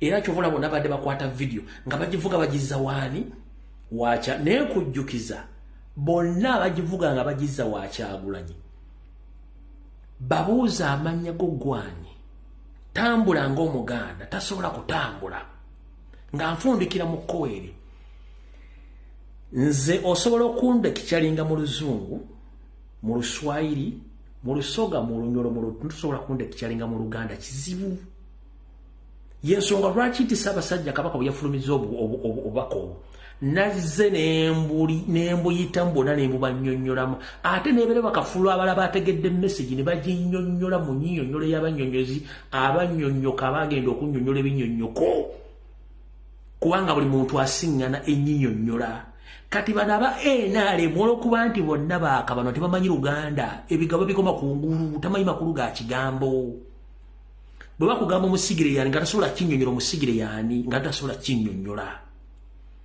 kati abantu abo tetulina kubuzi kubanga kiboogera tebakimanyi olulimi Oluganda lugagga nnyo nti nange lwenjogera ate eri yasobola okujja n'ayogera Oluganda nga naye n'esooka nemuza owaayo obadde otegeeza ki nenga nange ebigwo byenjogera ate bina bibuzaabuza kanange olwasobola okujja ng'ayogera Oluganda nga nange ate mmala kubuuza ekyo kitegeeza ki kati saasira abakutoba kabasabasajja kabaka nga bayita nti Baganda nga si Baganda n'obuvunda kifuula nnenge ogenda banenya togenda banenya kubanga ne Bibuli ekugamba nti buli muntu mu kiti kye waayimiridde walabira ensi nga bwetambula eri abagiraba nga yeevuunise eri abagiraba nga eri bukiika eri abagiraba nga bala nti ensi neetooloovu naye bw'omubuuza bukyanga olinnyo ennyonyi n'otambula bw'oli osanzeeko ensi weewetera oba weyeetooloolera nti nedda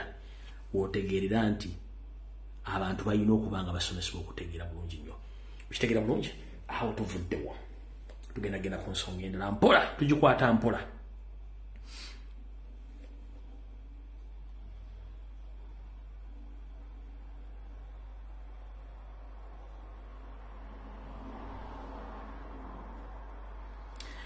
ndowooza olw'okuba ninabagambe tugenda kuta amasimu ga leero tugenda gakola papasire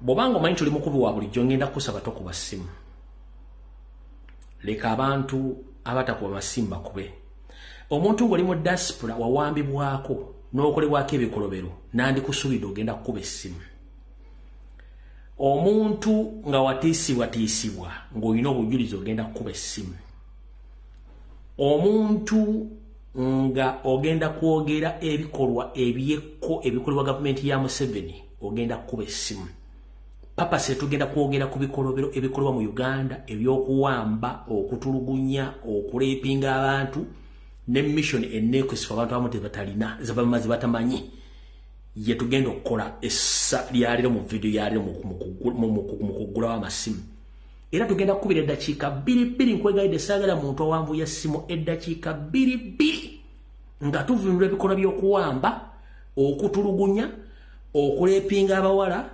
okusiyaga abavubuka nammwe mwenna abakolebwako ebikolobero ng'osobola okukuba essimu n'oyogera ebigambo ebyo bye twagala tetwagala kintu kirala kyonna olwaliro video ya leero kubanga bwe tutayogere ku bintu bino teragenda bitwogerako mbooza lwaki olwaliro bajja kuwamba nze bawambe ggwe bawambe omulala enkomerekero ya byonna ffenna tufeesinga ekintu kyekimu abantu bangi bawambiddwa nga tamanyiko mayitire njala sooka kubuuza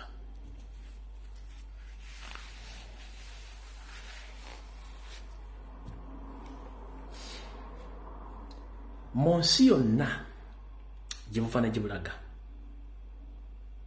okusanga kye bayita sikaali y'omuntu oba akawanga it's a crime against humanity. In fact bagiyita na genocide. It's a crime against humanity.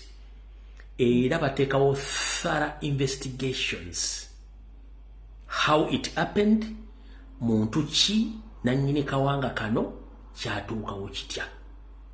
But mwina kye mutamanyi mu safe house eyo battirayo abaana be bawambye ne babatta. Oyinza otya okunnyinnyonnyola nti ku buwangwa 15 bwe basanze empigi si Baganda baffe abo abaawambibwa mu safe house oba abaabuzibwawo?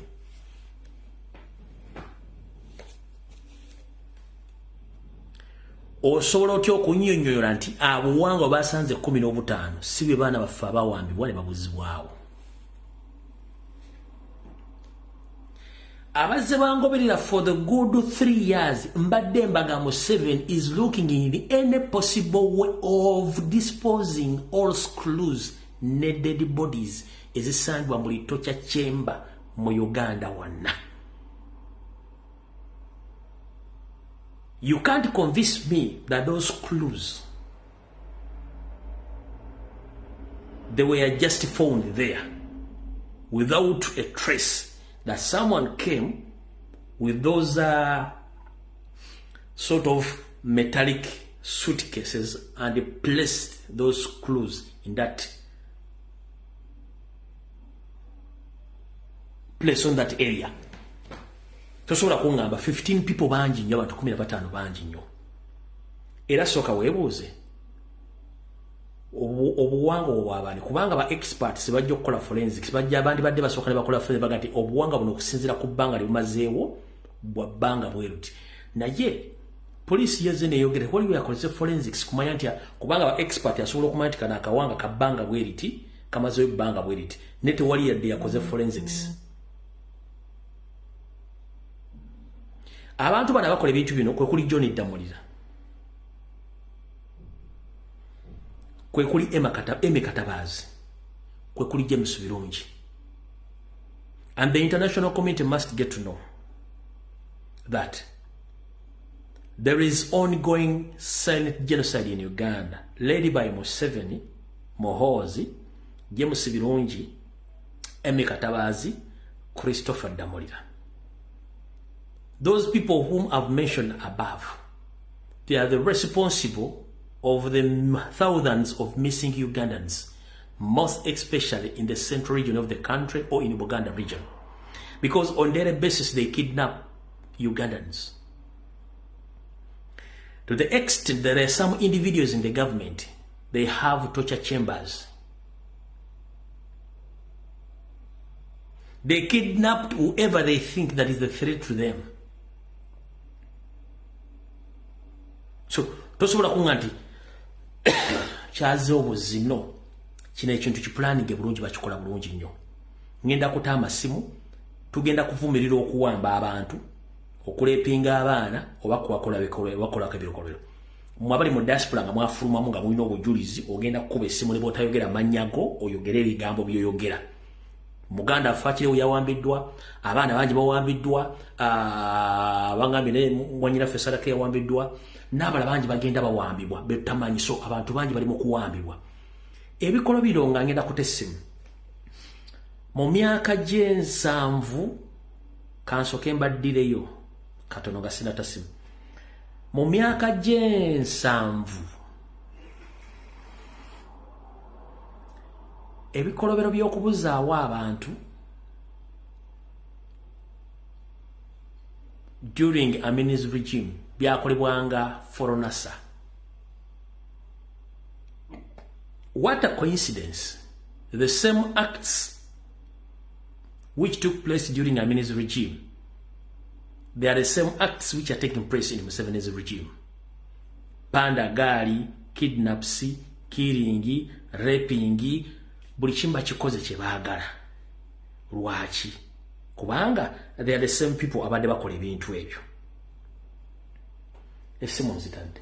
Eddakiika 2 twogera ku nsonga za kuwamba, kurepinga abaana, basiga siriimu n'ebintu ebifaananako ng'ebyo.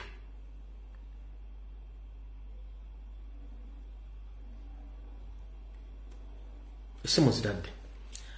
Bw'okuba essimu eddakiika 2 weetayiminge, mba saagala kukuulako, weetayiminge weka eddakiika ezezi 2.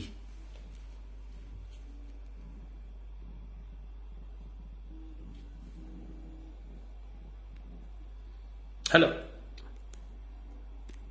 Hello. Sema. Jewale ko tisha. Nkale sema nawe jebale ko sema. Nze ndagadde kuyita mu bwangu. Sema.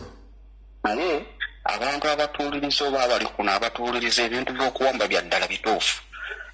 Nze nali siri nnyo ku gundi nga siri nnyo ku ground mbadde nkola nga bwe nkomawo Uganda naye bwe bali baggulawo ekibiina ekya Nuupu awo nagenda nengula engoye za Nuupu awo zonna era nga bwezimanyi nengenda okuggulawo ekibiina ekyo. Naye mu kuvaayo nali nzira ewaka nzira awo Makingi awo abasajja ne banyumiza nga nyoza byakusaaga. Nze nalina mukwano gwange ne batuyita mwagala ki. Nze manyi sirina musango gwonna gwe nkoze kitegeera. Kati nze nga ngendawo olwagendawo nga abasajja baŋŋamba mbu zino ngoye oziguzeewo nga bambuuza ovaawa nimba mucha jenga nti tukuva ku kibiina kya nupu okola ki nti wagira Kyagulanyi nimba kama mpagira Kyagulanyi ate buzibu ki ate ne bankwata ne banyingiza mu mmotoka sawa muzalinga sawa emu mu kitundu awo ne bankwira mu mmotoka nkulumbye ne bankwira mu mmotoka kyali wange yadduka ne bankubira mu mmotoka ne banjuzako essaati ne bangamba sigezaako okwogera ekintu kyonna naye natambula okuva okutuuka ewaka bwe nagenda saagamba nabawaka ekyanyamba nti nalina visa nga ngenda kuddayo mbuzayo wiiki emu era kyenakola nalinnya bulimi nga nkomawo gye nali gamba newuunya nali ndowooza nti byakusaaga naye ekintu ky'okuwamba kintu banaye mukitwale nti kiri serious byebimuza okugamba mukulu lumbuye twanziza nnyo ensi ewulira kuno embassies kweziri badiplomat kwe bali yoseri kwali n'abawambi kwe bali mukama kuume ali mukulu hano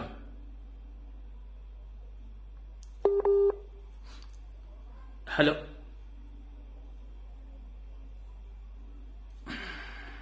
olina network njala omuntu ng'olina network bessimu ng'olina network bambi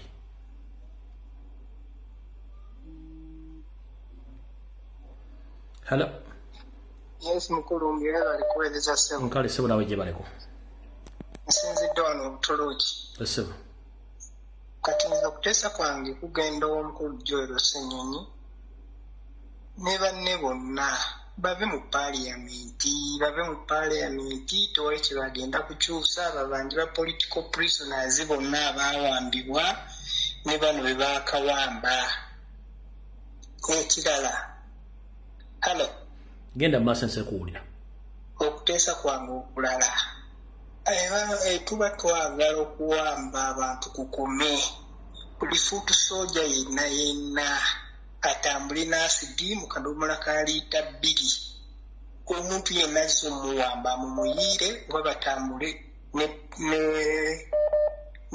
n'amafuta yenna azza okuwamba mweyokye 2 oba 3 bamusirikiraawo tebagenda kuddamu kuwamba muntu yenna okuteesa kwange kale so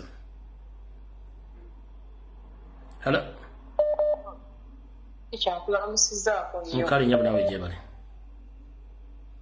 nze sinzidde wano Saudi Arabia enyabo naye tica ebintu byonna ebigenda mu maaso okurepinga baganda baffe okurepinga bannyinaffe e Uganda awo tebigenda kukoma paka nga tugyeko Museveni kubanga bo emize gyabwe gyejo abo abasajja tebatandise biseera bino okukola egyo emize egy'okurepinga abantu n'okurepinga in fact abasajja alabika n'ebisolo babirepinga kuba amaddu balina mangi naye tikyanze nsaba busabe tusooke tukole ekintu kimu tweggyeko omusajja oyo tagenda kulekayo kuwamba bantu nze buli gwawamba neeraliikirira nga bamututte bamanyi ekigenda okumuddirira kyekyo tica ekisembayo mbadde nsaba busabe bwe kiba kisoboka tusonde ssente abagenda okwekalakasa nga bagenda ku paalamenti bano abasajja tubalabise tumanye wa gye bava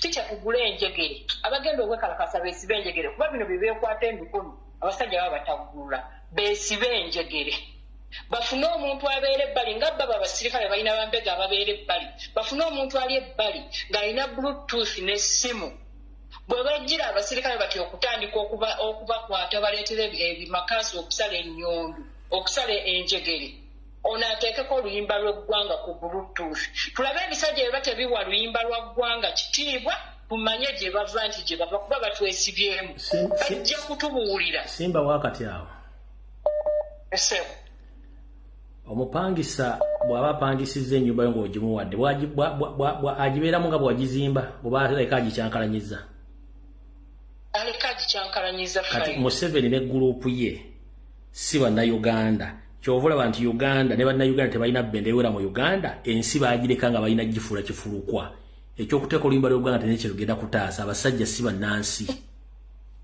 tica twongere obbalabisa kale sebo twongere obbalabisa neyanza kale halo omuganda wange bali kuweereza kale sebo nawe bali kubeerako kaakati nze okuteesa kwange kugenda wamu ku pulezidenti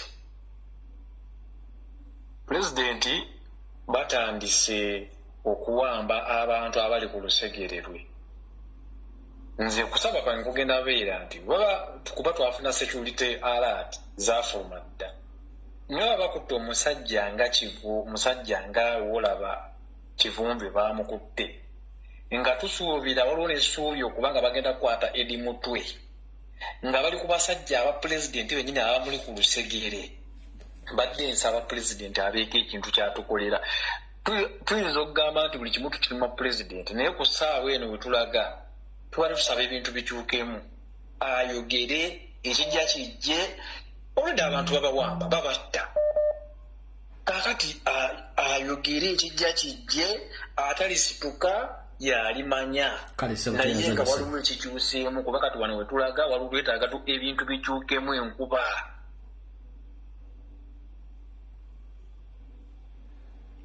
Hello. Hello. Wangi Sebo. Hello. Sebo gwali kugenda mu maaso. Ulumbe gye baliko Sebo. Nkale Sebo nawe gye baliko Sebo. Kakati zo bw'omulugunya kwange okweyagala okwemulugunya kuba nange. Nafunya olweggulo mukyala wange nafunamu obuzibu mu lubuto. Negendako mu kakiriniki. Kati wenagenze mu kakiriniki ne bagamba ngende Mukono oba Naggalama. Kati leero nkedde nengende Mukono naye njagala okulayirira Mukono bagambye teri gavumenti ekukyakola mu ddwaliro ly'e Mukono. Okuva olutuusa ne basikaninga omukyala ne batuwaako bupenix yawo bupenikira ne buli kyalero mu ddwaliro tebatukolako bagamba gavumenti tekyakola wano ku ddwaliro ly'e Mukono. So okunokunya kwenina kwenjagala banabe batuyambeko. Damu okole statement kiri kitya? Ndi wano ku ddwaliro ly'e Mukono. Eya gavumenti mukyala we yafunyemu complication mu lubuto. Onagenze ka clinic ogamba ngende Naggalama oba ngende Mukono. Kati zabadde saa 7 gwa kiro nenkeera ku makya ga leero nengende Mukono. Olutusaawo ne bamusikaninga ne bamulakola test ne batuwaako abadde wa Panado natugamba mulindeko naye gavumenti teri mu kukola. So buli kimu bangamba ngende ngule buguzi naye kuba batusikanize ku makya na butusaawo eno tukyaliwo teri bujjanjabi bwali batuwaddeko tukyali mu ddwaliro. Tuli mu namba sigenda kugana namba lumu gye tuli mu bayinza okubeerako abakeesi naye nga tuli eno batugamba gavumenti tekyakola mu ddwaliro ly'e Mukono. Bwe buzibu nzi bwendina wakati saawa eno ne mu ddwaliro ly'e Mukono eno saawa eno. Kale Sebo. Okwemulugunya kwange kwenina. Kale. Hello. Sebo. Gyebale ko kitya. Nkale Sebo nawe gyebale ko Sebo. Kale Sebo nsinzidde wano kata. Sebo. Ndaka kikyano kyembadde nteesa. Kati abo abawamba abantu ebiseera ebimu abantu abamu babamanyi naye waki tetubakoonera oba bukoonezi amayumba gaabwe. Kubanga nze kyekitendebadde nteesa kubanga kuba tubamanyi naye osaanyawo busaanya amayumba gaabwe ne tubajja naffe ne tubalaga nti naffe tuli banyiivu nnyo. Kale Sebo tuyanza nnyo Sebo. Kale Sebo. Hello. Nange ticha webale kuweereza. Kale Sebo nawe bali kubeerako. Hello. Webale kuweereza. Kale Sebo nawe bali kubeerako. Kati kampite mu bwangu bannange. Ticha njagala okulabula bannayuganda begendereza ababooda sinti bonna ababooda naddala abavuga ekiraabo waliwo n'ab'emisana bonna kabano banyarwanda waliwo okutubega webali kuweereza. Kale Sebo. Hello. Sebo nkulamusizza. Nange bwente Sebo gyebaleko Sebo. Kale Sebo. Kati Sebo mukama wange nze njagadde okwebaza omulimu gw'okola. Sebo. Okusobola okusomesa. Naye ku olwaleero bwe mbadde mpuliriza pulogulaamu yo naye mbaako bannange bempulidde ababadde boogera. Naye okukubiriza nti bannange tuveemu endowooza y'okugamba nti tulinda pulezidenti okutulagira nti pulezidenti agenda atowe order. Pulezidenti si yagenda okutulagira. Ng'abaana bwe baayogera nti 23 waliwo okwekalakaasa era ne bagulukuka. Ffe bennyini ffe tuba tugulukuka ng'abantu. Tuve ku ky'okulina nti tulinda pulezidenti. Ekyo tukiveeko. Ekyokubiri tuveemu endowooza y'okugamba nti abantu abawamba abantu baffe tetubamanyi. Buli lwe bawamba abantu tukiteekewo nti gavumenti ewambye abantu. Abasirikale ba gavumenti bawambye abantu baffe. Tugyewo endowooza eri ebuudiisa abantu tetumanyi baani ababatutte. Tubamanyi nti poliisi n'ebitongole ebyokwerinda bye biwamba abantu. Naye bino bye tugamba abantu tetumanyi bantu babatutte bantu baffe. Tuba tubuzaabuza bantu baffe balala. Tubeere n'egundi egamba abantu nti gundi bamuwambye abasirikale ab'ebyokwerinda okuva mu CMI oba mu poliisi. Kubanga abantu abasinga okuwamba abantu bava mu eyo mu CMI. Be bajja nga bakwita abantu batambulira ku bantu baffe. Kale sebo toyanzanyisa. Ne nkomekereza n'ekyo kyo tugamba nti ffe tuveeyo ng'abantu.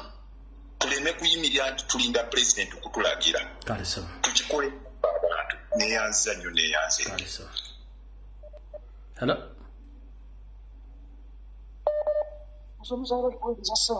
Kale sebo nawe bali kubeerako. Amanya abatababiru nkolanga gundi mu SFC gundi mu sorry nkolanga engineer mu safe houses njagala kulope muhoozi bajja ekiro n'agasajja ago ag'amagye ne basooka bagwa ku baana akiripiiko bafuuti soja ne batandika okubasiyaga. Muhoozi alina kigulupu ky'abasajja bajja batamidde ekiro ne bagwa mu baana ne babasiyaga era abaana ne bagamba babasiyaga bituufu. Nze nkola nga engineer kubayo ekiro nga tukola obukakafu bwonna nja bukuwassebu. Kale sebo.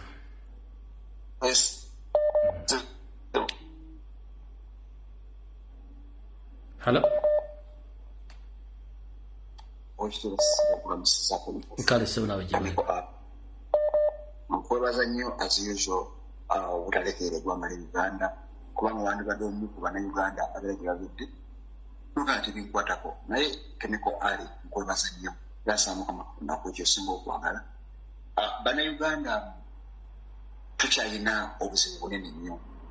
Munansonyiwa abawuliriza bw'obanga oli munnayuganda ng'oli wa myaka 18 as per constitution ng'osobola okujja wano ku platform ennene omukulu Ferengeri yatuwa n'ovaayo n'ogamba nti tugambe pulezidenti alagire. Gwe munnayuganda munnange mba sikutegeera njagala okukakasa. Bwatyo Museveni bwe yajja ng'abagamba mu peace, unity and democracy n'atufuga emyaka 4 ne giggwako n'atufuga mukaaga nga tetukutte eyo. Lino eggwanga Uganda si lya Kyagulanyi munnayuganda gwe. Lino eggwanga tekikyalina bukulembeze okimanyi. We are living a totally failed state. Obubaka bwange eri mu bannayuganda abawana abaweza emyaka 18 musituke tusituke tununule eggwanga lyaffe. Njagala okubagamba nti Museveni can only violate human rights here in Uganda, but internationally Museveni bamulaba. Kati ffe kye tulina okukola tetulinda Kyagulanyi. Kyagulanyi has played his part. Don't be fooled. Kyagulanyi has played his part. Right now his exposure kyakola kugamba nti nze nakkiriza nagaana okubeera obuddu mu nsi yange Uganda sijja kubeeramu. Munnayuganda gwe tusiibwasibwa. Kyagulanyi akuteereddewo platform. Kyagulanyi omusajja alina ssente alina zibiiki. Kyagulanyi nabo amakaage ku ggali naye enfuufu emukuba nemuyita mu matu. Kakati buli munnayuganda yenna ng'ogamba nti olinze His Excellency Robert Kyagulanyi Ssentamalirire olina ekikyamu ku mutwe. Nze ayogera ndi munnayuganda awezezza emyaka 38 plus sirabako pulezidenti mulala. Bannayuganda bannange constitution y'abanyarwanda y'eggwanga mu Uganda egamba ku myaka 18 obeera otegeera ti wakyali muntu gwe tulinda. Tumanyi wano twasigaza abantu basatu abakola statement oba babiri. Abeera Ssaabasajja Kabaka wa Buganda ne His Excellency Robert Kyagulanyi Ssentamu. Bino ebyokuwamba abantu baffe Museveni takyalina kiddako. Tuyimuke bannayuganda ate bwetutuga n'okuyimuka amazima ga Katonda mu ggulu. Bano abasajja baludde okutukola kyonna kye baagala. We must stand still. Buli muntu yenna agamba nti Kyagulanyi asituke. Muntu gw'olina ekikyamu ku mutwe. mirambe meka Kyagulanyi gyabuuse gwayogera bwe baali batta Frank Sintu Zakalibala wali luddawo bwe baali battaya Sinika wali luddawo Chemical Ali Saze nyina obusungu bungi ku Munnayuganda yenna agamba bumize Kyagulanyi alagire nyina obusungu bungi nnyo ku buli Munnayuganda yenna alinza agamba ng'ogamba mu Kyagulanyi alagire Munnayuganda mugwe olina ekikyala ku mutwe so otunula olugendo lwa Kyagulanyi Ssentamu lwayiseemu tunula obugagga bwa Kyagulanyi bwalina Chemical Ali Saze kuyombeyawo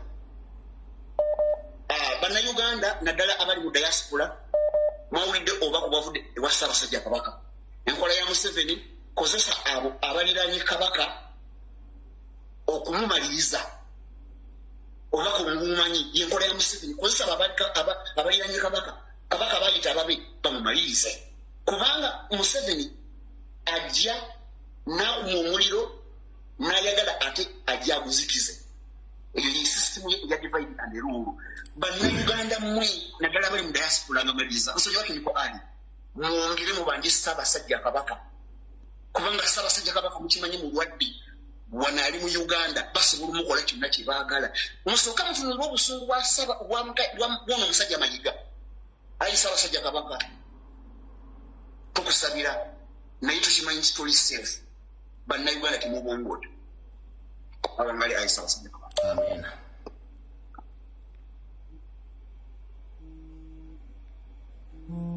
Hello. Hello. Sebo. Hello. Sebo gwali kugenda maaso.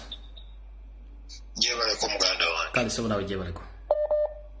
Kakati ensonga y'okuwamba abantu Bannayuganda baleke kugitunuuliza pulezidenti waffe nti pulezidenti aveeko kyayogera pulezidenti ayogere no ekyo bakiveeko kubanga n'abasajja abawamba abantu baffe balina kye banoonya mu pulezidenti waffe ne pulezidenti waffe kyalina okukola alina kupositinga muntu gwe bawambye Bannayuganda ensonga endala balina ozeekolerako bave ku pulezidenti ogamba nti abeeko kyayogera bamuveeko nabe ekyokukola bakimanyi babatulugunyiza ku ground babatulugunyiza mu diaspora bali awo batudde basikise babutisa amatama Bannayuganda balina okwerwanako bagoba Abanyarwanda bave mu bino mu Kyagulanyi ayogera ebiki bwe yakera ku makya n'asituka n'agenda mu kibugo okwekalakasa bamugoberera bameka tebaddamu kwogera bintu ebyo mu Kyagulanyi aveeyo ayogera ebiki Ekenya babadde beekalakasa waliwo omukulembeze yabiyingiddemu bakere ku makya balwane bafungize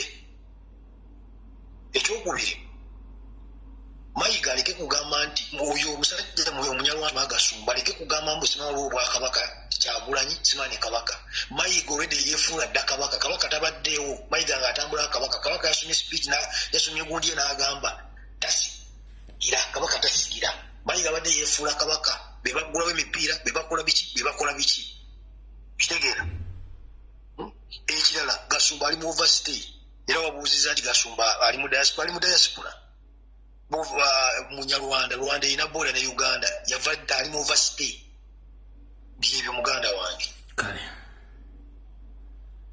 hala mukama jebaliko nkale sebo nawe jebaliko kati waliwo omuntu omulala aga otufuukira ekizibu empuuga leko omufu miti tetugenda mu meeting z'abafu mbadde nsaba ompuliriza ettiki tetugenda mu meeting z'abafu sebo nkwegayiridde oyogera ensonga endala tugende twogera ku mufu meeting z'abafu tetugenda ffe tukyali balamu endowooza mbadde mufu oba afudde tumuleka n'afa okujjawo nga keesa agisambye n'avaamu naye kati oyo mufu twamuziika tetugenda mu meeting z'abafu kale hello Kicha wemale kuweereza muganda wange kale sebo nawe jebale era nsima nnyo puroguramu yo naye nze njagala kutunuulira ku kino ekyokuwamba abantu baffe njagala okusaba buli muntu yenna waali taddamu kutunuulira Kyagulanyi pulezidenti nti tulinde atulagire Kyagulanyi omuntu bw'aba ng'ategeera Kyagulanyi yalagira dda lwakuba nti abantu simanyi oba bwongo oba kiki nga bwolaba kabaka yadde ayogera naye nga abamu tebategeera kabaka byagamba. Kabaka ffe byadde ayogera tubadde tubitegeera nga tubiwulira nga abyogera ng'osobola okutegeera. Naye kati olwaliro omuntu bw'obanga tosobola kumanya nti pulezidenti agenda kukwata kazindaalo oba agende ku rediyo oba agende wa agambe nti kaakati bannange mugende ku street. No. Abantu badde bagenda ku street wano, nalaba wano abantu nga bayingidde ku street naye nga kuliko nga bataano ne ngamba abantu baliriddawo. Ne wavaayo abaana nga bajja bagamba bannange muggalewo amaduuka mujje, naye nga balinanga kugamba abalowooza nti bali abaana bo tebalina bulamu. Kakati nze mbadde nsaba abantu bano temuddayo kuwoza nti tulinda pulezidenti. Owawulira ng'ekintu kikukutteko kikuluma situka.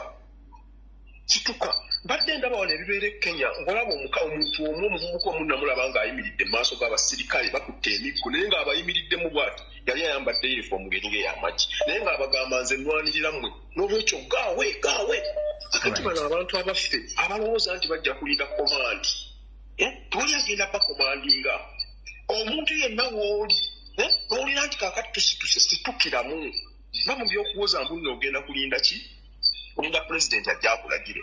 Bano abasajja ne bolaba bajja bawamba abantu baffe kituufu balina kye beetaaga ku pulezidenti naye pulezidenti ategeera bulungi ebintu bye nga bw'abikwata oba okitegeera. Naye nga nzizeeko katono ku kyono Mayiga ono obubaka bwa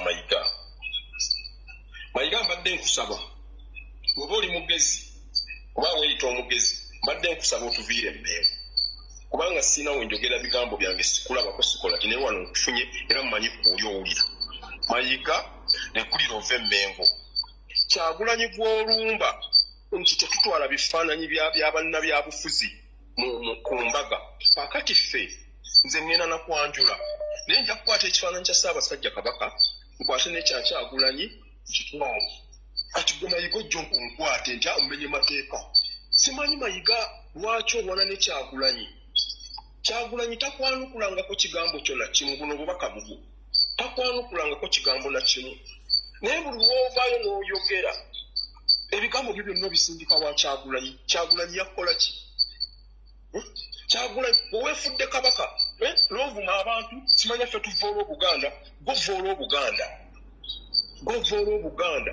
ovooyo otya n'ogamba mbu simanya singa kukyusa mikolo olw'okuba kabaka akomyewo. Ekyo ekigambo omuntu nga gwe ddala otegeera oyinza kyogera tetutegeera ebigambo bye mubyogerera mututegeera bulungi nnyo. Obadde wano ng'otunula ku mikolo ng'otunula wenna otunula butemu bwerere ate njagala okutegeera tetutegeera nze mpeza emyaka 30 n'okuso naye bw'otunulira omwana omuto atannaweza na myaka 15 omulangira eyagaanye okulya keeki gye musiiza okutwa kubanga yategedde nti mwagala kumutta. Omwana muto naye abadde atunula bw'ati n'alaba ebintu. Kakati ffe abantu abalina amagezi agategeera bw'obeeringa ogamba nti tetutegeera Ssaabasajja Kabaka ayogera ekigambo tetukitegeera tetusobola kidaivatinga ne tukijja ewa Kyagulanyi nga badde akyogera ku Kyagulanyi ne tukireeta ku ggwe Mayiga tetusobola. Naye bw'ogenda n'olekerera ebigambo nga bw'abyogera ate n'obiteeka ku Kyagulanyi yakukola ki? Kabaka tayawula mu bantu naye gwe oli mu kwawula mu bantu mu Buganda oyawula bwabuzi mu bantu oyagala tutegeere tutya? Tetuli bantu bakulu abalina amagezi abategeera. Kabaka takeerangako ku makya. Kabaka yabadde mu statement ye bwe yabadde ayogera yayogedde ku kigambo n'agamba nti tukubiriza abantu baffe okubeera obumu. Kati kitegeeza nti gwe ate gwe oyawula. Kati wateekawo akabondo kano keeno mu Buganda bwe butyo si bwebwo. Nze mbadde wane nga ndaba Obuganda bwe butambula naye wallaahi sirabangayo mulembe gufaanana nga Mayiga gw'okulembedde. Tulumwa tulina nnaku tulumwa eno batucunya eno lamu mutucunya kiki temutwagaza. Nsaba ngenda kumaliriza fundikira saba saagala kuddayo kuwuliriza mboozi egamba nti tulinda Kyagulanyi alagire. Bwe baba bakutte omuntu omu musituke mwenna omulundi gumu mugende mubanje omuntu gwe bakutte. Tetwagala kuddamu kuwuliza babazze tetwabategedde simanyi bazze bambadde leeya baba ba gavumenti be balina emmundu be baba bazze ne bakwata omuntu oyo webale nnyo webaye ddala Ssaabasajja Kabaka awangaale. Alright. Kati mu koweri erimu kansooka nnyimirizeemu essimu mala okuyisawo message eno. Message eri bwete. Ogwo Munnayuganda munnange yenna ayagala enkyukakyuka bonna obaka butwale. Saagala otunule muntu aganye kwekalakaasa akumalemu amaanyi.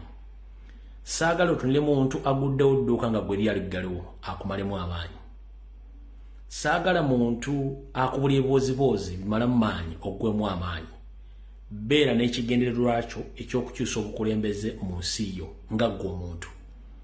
President of Robert Kyagulanyi Ssentamu buli kimu ekyetaagisa mu bulamu akirina. Yaliwo okutuula ku ntebe nga ffe tumuwadde obuyinza obuyinza si bwa Kyagulanyi ng'omuntu. Obuyinza bwo naye olina obukolerera okulaba ng'oteeka gw'oyagala mu ntebe omwo. 1. Abasajja betudiringa nabo batemu. Gwe olunaku kiri wali ofumiitirizaako kugamba nti ku lw'eggwanga lyange omuntu ono waba nnemesa okukola ekintu kino ngenda mmuggyawo. That is my question. Nkiddamu olunaku lwolikira ku makya ng'ofunye eyo mentality egamba on behalf of my country I must do this to save my nation.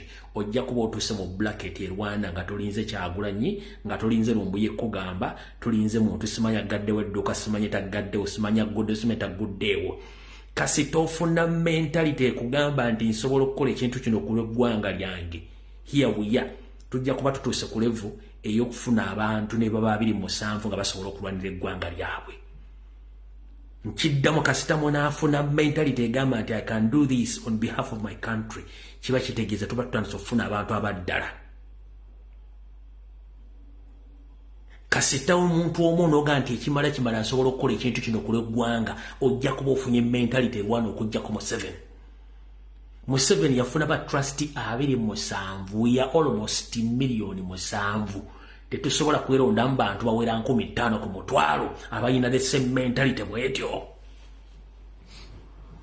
First and foremost, tetugenda kuguza bantu bonna kirowoozo kino bakigule nedda. Ne Musa oba Moses okusaza abantu ba Isirayiri batwala yayita mu bugubi eri abamuvumanga abatwala. Musa okufuna Abayisirayiri batwale waabwe eri abamuvuma era eri abasigala bataasala genda mu Isirayiri basigala mu Egypt. Kyenkugamba Nuwa Katonda bwe yamugamba okubajja eryato era eri abaakola empaka tebaagenda. Kyetwale nti mulimu na Uganda ng'ayagala enkyukakyuka naye nga yajja kusinika ebinyo nga mumaze okukikola kati tolinda mukole kyo mulina okukola. Ngenda kuzanya akatambi kano okawulirize bulungi nnyo. Mpiseewo message yange fundikire video eno. Akatambi kano ngenda kukazanya statement gye ngenda oteekako njagala mugiwa amatu mugiwulirize bulungi nnyo.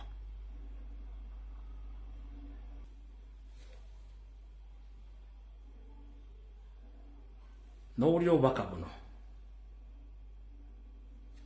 newankubadde ng'obwakabaka bwaddawo naye tebwafuna buyinza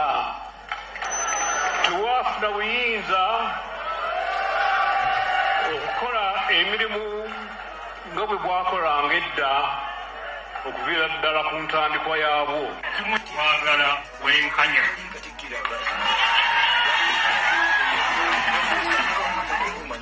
twagala obwenkanya n'amazima.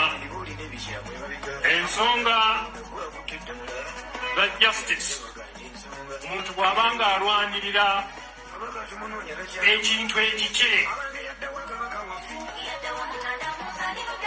ekintu kyamanyi nti kikye ekimuli mu musaayi ekiba kyangu kimujjako ng'okimwerabiza. Kyeŋŋamba nti mwongere okwogeza eddoboozi erimu ate nga lyamwanguka nga mulwanirira ensonga zaffe. Baise emyaka 4 ani bwobanja ebyo bitaggwa tewanyire babanja bakole emyaka nga gise era wano we ŋŋambira nti tuddamu okukaatiriza ensonga y'okunoonyereza ku kitta bantu ekyaliwo mu Novemba nga 18 ne 19 bannayuganda ddala bangi abaafiirwa abantu baabwe era bangi bakyali mu maziga beetaaga okumanya abatta abantu baabwe ujjo mubakwate n'omukono gwa kyuma mubateeke mu makomera babasibe. We shall crush those enemies as we have done in the past. Ekyamazima obufuzi bw'NRM businga obwobote n'obwami. Njogera bwentyo kuba Kabaka yankwasa Ddamulanga mwenna mulaba n'agamba genda onvugireko Obuganda. Kati bw'obala okuwulira statement eyo bw'olwa statement jinjayala obbazannyira wano bw'omala okuwulira statement eyo wulira statement jinjayala obbazannyira wano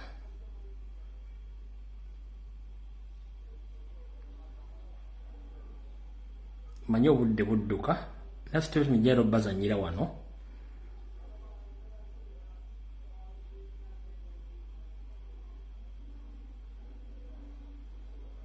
statement jinjayala obbazannyira wano nkole cross remarks yange buli omu ojja genda weefumiitirize ebigambo byenkugambye ojja kuba obitegeera. Sajja uploadinze kangende kuwano mu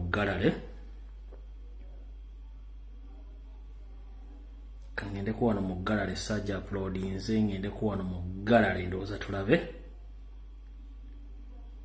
yeeno. Njagala otunule facial expression ya Kyagu ya Mayiga olina ebigambo byayogedde.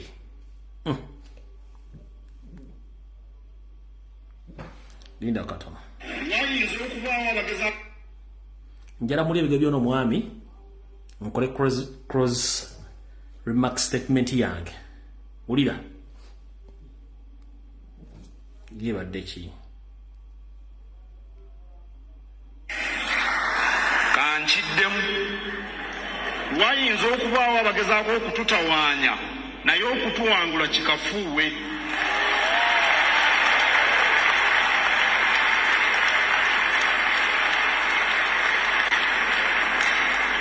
Era mbasaba tunyweze obumu okusinziira ku bikolwa byaffe. Bw'ekyo ky'okola olaba kiyamba Obuganda kibunyweza oba kibwabuluzaamu. Oli mwana muto wa myaka 2 atasobola kukiraba. Ebikolwa bayimbye ennyimba mujja ziwulira basoosowaza kwagala Kabaka n'emisege gyennyini.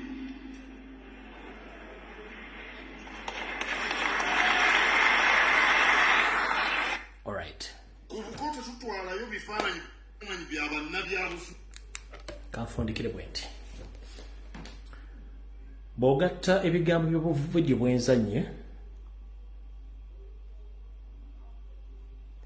ne statement Museveni gye yakola mu 1994 n'ebintu Mayiga byazaakola waliwo entalo eziri mu bajjajjaffe abakulu b'ebika abataka, entalo eziri mu Balangira n'Abambejja, okubba abantu Mmengo, okutwala ettaka lya Buganda, okusaanyawo buli kimu. Mu kisembayo Ssaabasajja Kabaka baagala mutta ate nga bamutta bali Mmengo bakulembeddwa Mayiga. Buno bwe baka bwange. Muwulidde musajja mukulu Bigabyo yayogedde nti ababadde bataganya Namulondo n'okutta babadde bakatikkiro. Buno bwe baka bwange.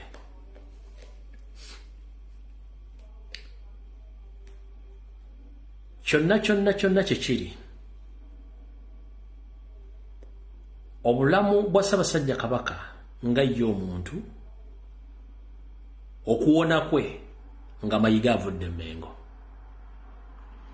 Obuganda okutereera nga Mayiga avudde Mmengo. Ekitali ekyo ne bwe tunaakola video 87 85 b'emitwalo emeka nga Mayiga akyali Mmengo, wakyaliwo divisions okwawukana wakyaliwo confusion okubuzibwa wakyaliwo distraction okuwono n'Obuganda n'ekigendererwa wakyaliwo n'okukomekkereza nga Ssaabasajja Kabaka akisiza omukono mu ngabo ku lwa mission y'amayiye gy'alina. Bwe ntyo nsaba okuluma kutu kwa Ssaabasajja Kabaka. Ssaabasajja Kabaka nze musajjawo era muzzukulu wa Mazige, buno bubaka bwange. Ebyafaayo biddiringana ne tubadde tetwagala biddiringane. Omuntu bw'afuna ekiwundu bakirongoosa kyo kyennyini bakirongoosa okumuwonya. Ekiwundu bwe kituuka okusamba eddagala kiba kitegeeza tekikyasobodde kutiba kisasobola okukola ki kuwonyezebwa. Ssaabasajja Kabaka obuvuyo bwonna bw'owulira ne bw'otannawulirako bugenda okutuukako bonna ensibuko yaba buyita Charles Peter Mayiga. N'obulamu bwe buyimiridde okubeerawo okwo olina kujjawo Mayiga Mengaawo. Mayiga bw'anaaba akyali Emmengo ku biragiro bya Museveni ne Salimu Sale twandibanga tukootekawoota Mugalumonde. Nze nga nze omuntu ekinnwanya entalo zino abantu kye bataalengera kyengezaako okubalengeza era nkibalengeza ebbanga ddene nnyo. Wabula Museveni ne Mayiga balwana nnyo abantu okusigala nga bali mu kintu kyekimu kye baali bavuga okusanya Buganda. Gw'oli oyinza okunda n'ogaalumbuye mu byalwa sirwanyisa Buganda, nwanyisa mission ya Museveni ya 93 n'okutasa Ssaabasajja Kabaka. Naye buli kimu kigamba nti kibeerako nnyini kyo obuvunaanyizibwa waffe ng'enkuyege kutegeeza omutanda nti eno y'ensobi ate tumulagira. Naye nze nfundikira ngamba okumalawo bino byonna Mayiga alina kuva Mmengo. Mayiga bw'atava Mmengo kiba kitegeeza Obuganda busaanyeewo, Namulondo egenze na buli kimu kiba kigenze. Tugenda by'obufuzi Kassammeme kyesimanye eggwanga linayimirira litya kuba Katonda y'amabi kye bigenda okujja. Naye nga tetundagenda yeeyo okutaasa Obuganda n'okujjawo entalo zonna ezitandise okubalukawo mu Balangira, mu Bambejja, mu bajjajjaffe abakulu b'ebika n'abantu Ssekinnoomu. Ssaabasajja Kabaka wandisiimye n'okunkumula Mayiga omukono mu kibya n'ava Emmengo n'olonda omukulembeze omupya agenda okuyambako okukulembererako Buganda. Omusajja oba akyaliwo awo ebinaddako abo bijja tugwanko tonkiddamu. Mayiga bw'anaaba akyali mu Buganda saagala mugambe tetwayogera ebisigadde bijja tugwanko togwaffe tugukoze. Kyali kinnuma nnyo ebyafaayo ebyaliwo Bassekabaka abaakisiza omukono ebweru w'ensi yaabwe nga saagala kibeewo ekyafaayo ekyo. Ku byendaba olwaleero ekiyinza okubijjawo byonna kujja Mayiga Mmengo. Mayiga bw'atava Mmengo mulinoonya abantu badde boogera ensonga zino kubanga we tulaga tugenda mu byobufuzi ebiyinza okujja ne kamera wadde ekyogerwa ku Ssaabasajja Kabaka ne ku Buganda. Gwe wenna Katikkiro yawummula bajjajjaffe bakulu bika abataka abakyalimu empeka emera muyambe mutuule mutaase Obuganda mutaase ne Namulondo mutaase n'Abaganda mulwane mujja omusajja Mengaawo. Bwe mutajja musajja Mengaawo kitegeeza ffenna tujja kuba tulemeddwa wamu abaalwana n'abataalwana.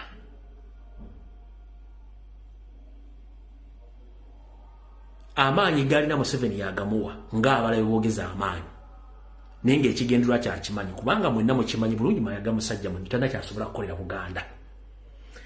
Ndowooza siisuke wano kulwa Katonda n'ensi yange vidiyo ngimaliriza tujja sika lunaku lwonna naye nga ndi mwennyamivu nnyo olw'ebikolobero ebigenda mu maaso mu Uganda ebyokuwamba okutulugunya okuleepinga abantu ng'ate wattu eriyo bo nga basanyufu nga tebalaba kigenda mu maaso. gye ddoboozi lyenkoleddemu olwaleero nga lyennyamivu nnyo olw'okuba nti nina obulumi ku bintu byenda abalaba tasobola kulaba tebyandibadde mu ggwanga Uganda bajjajjaffe lye baalwanirira. Mukama bakuume vidiyo wedde.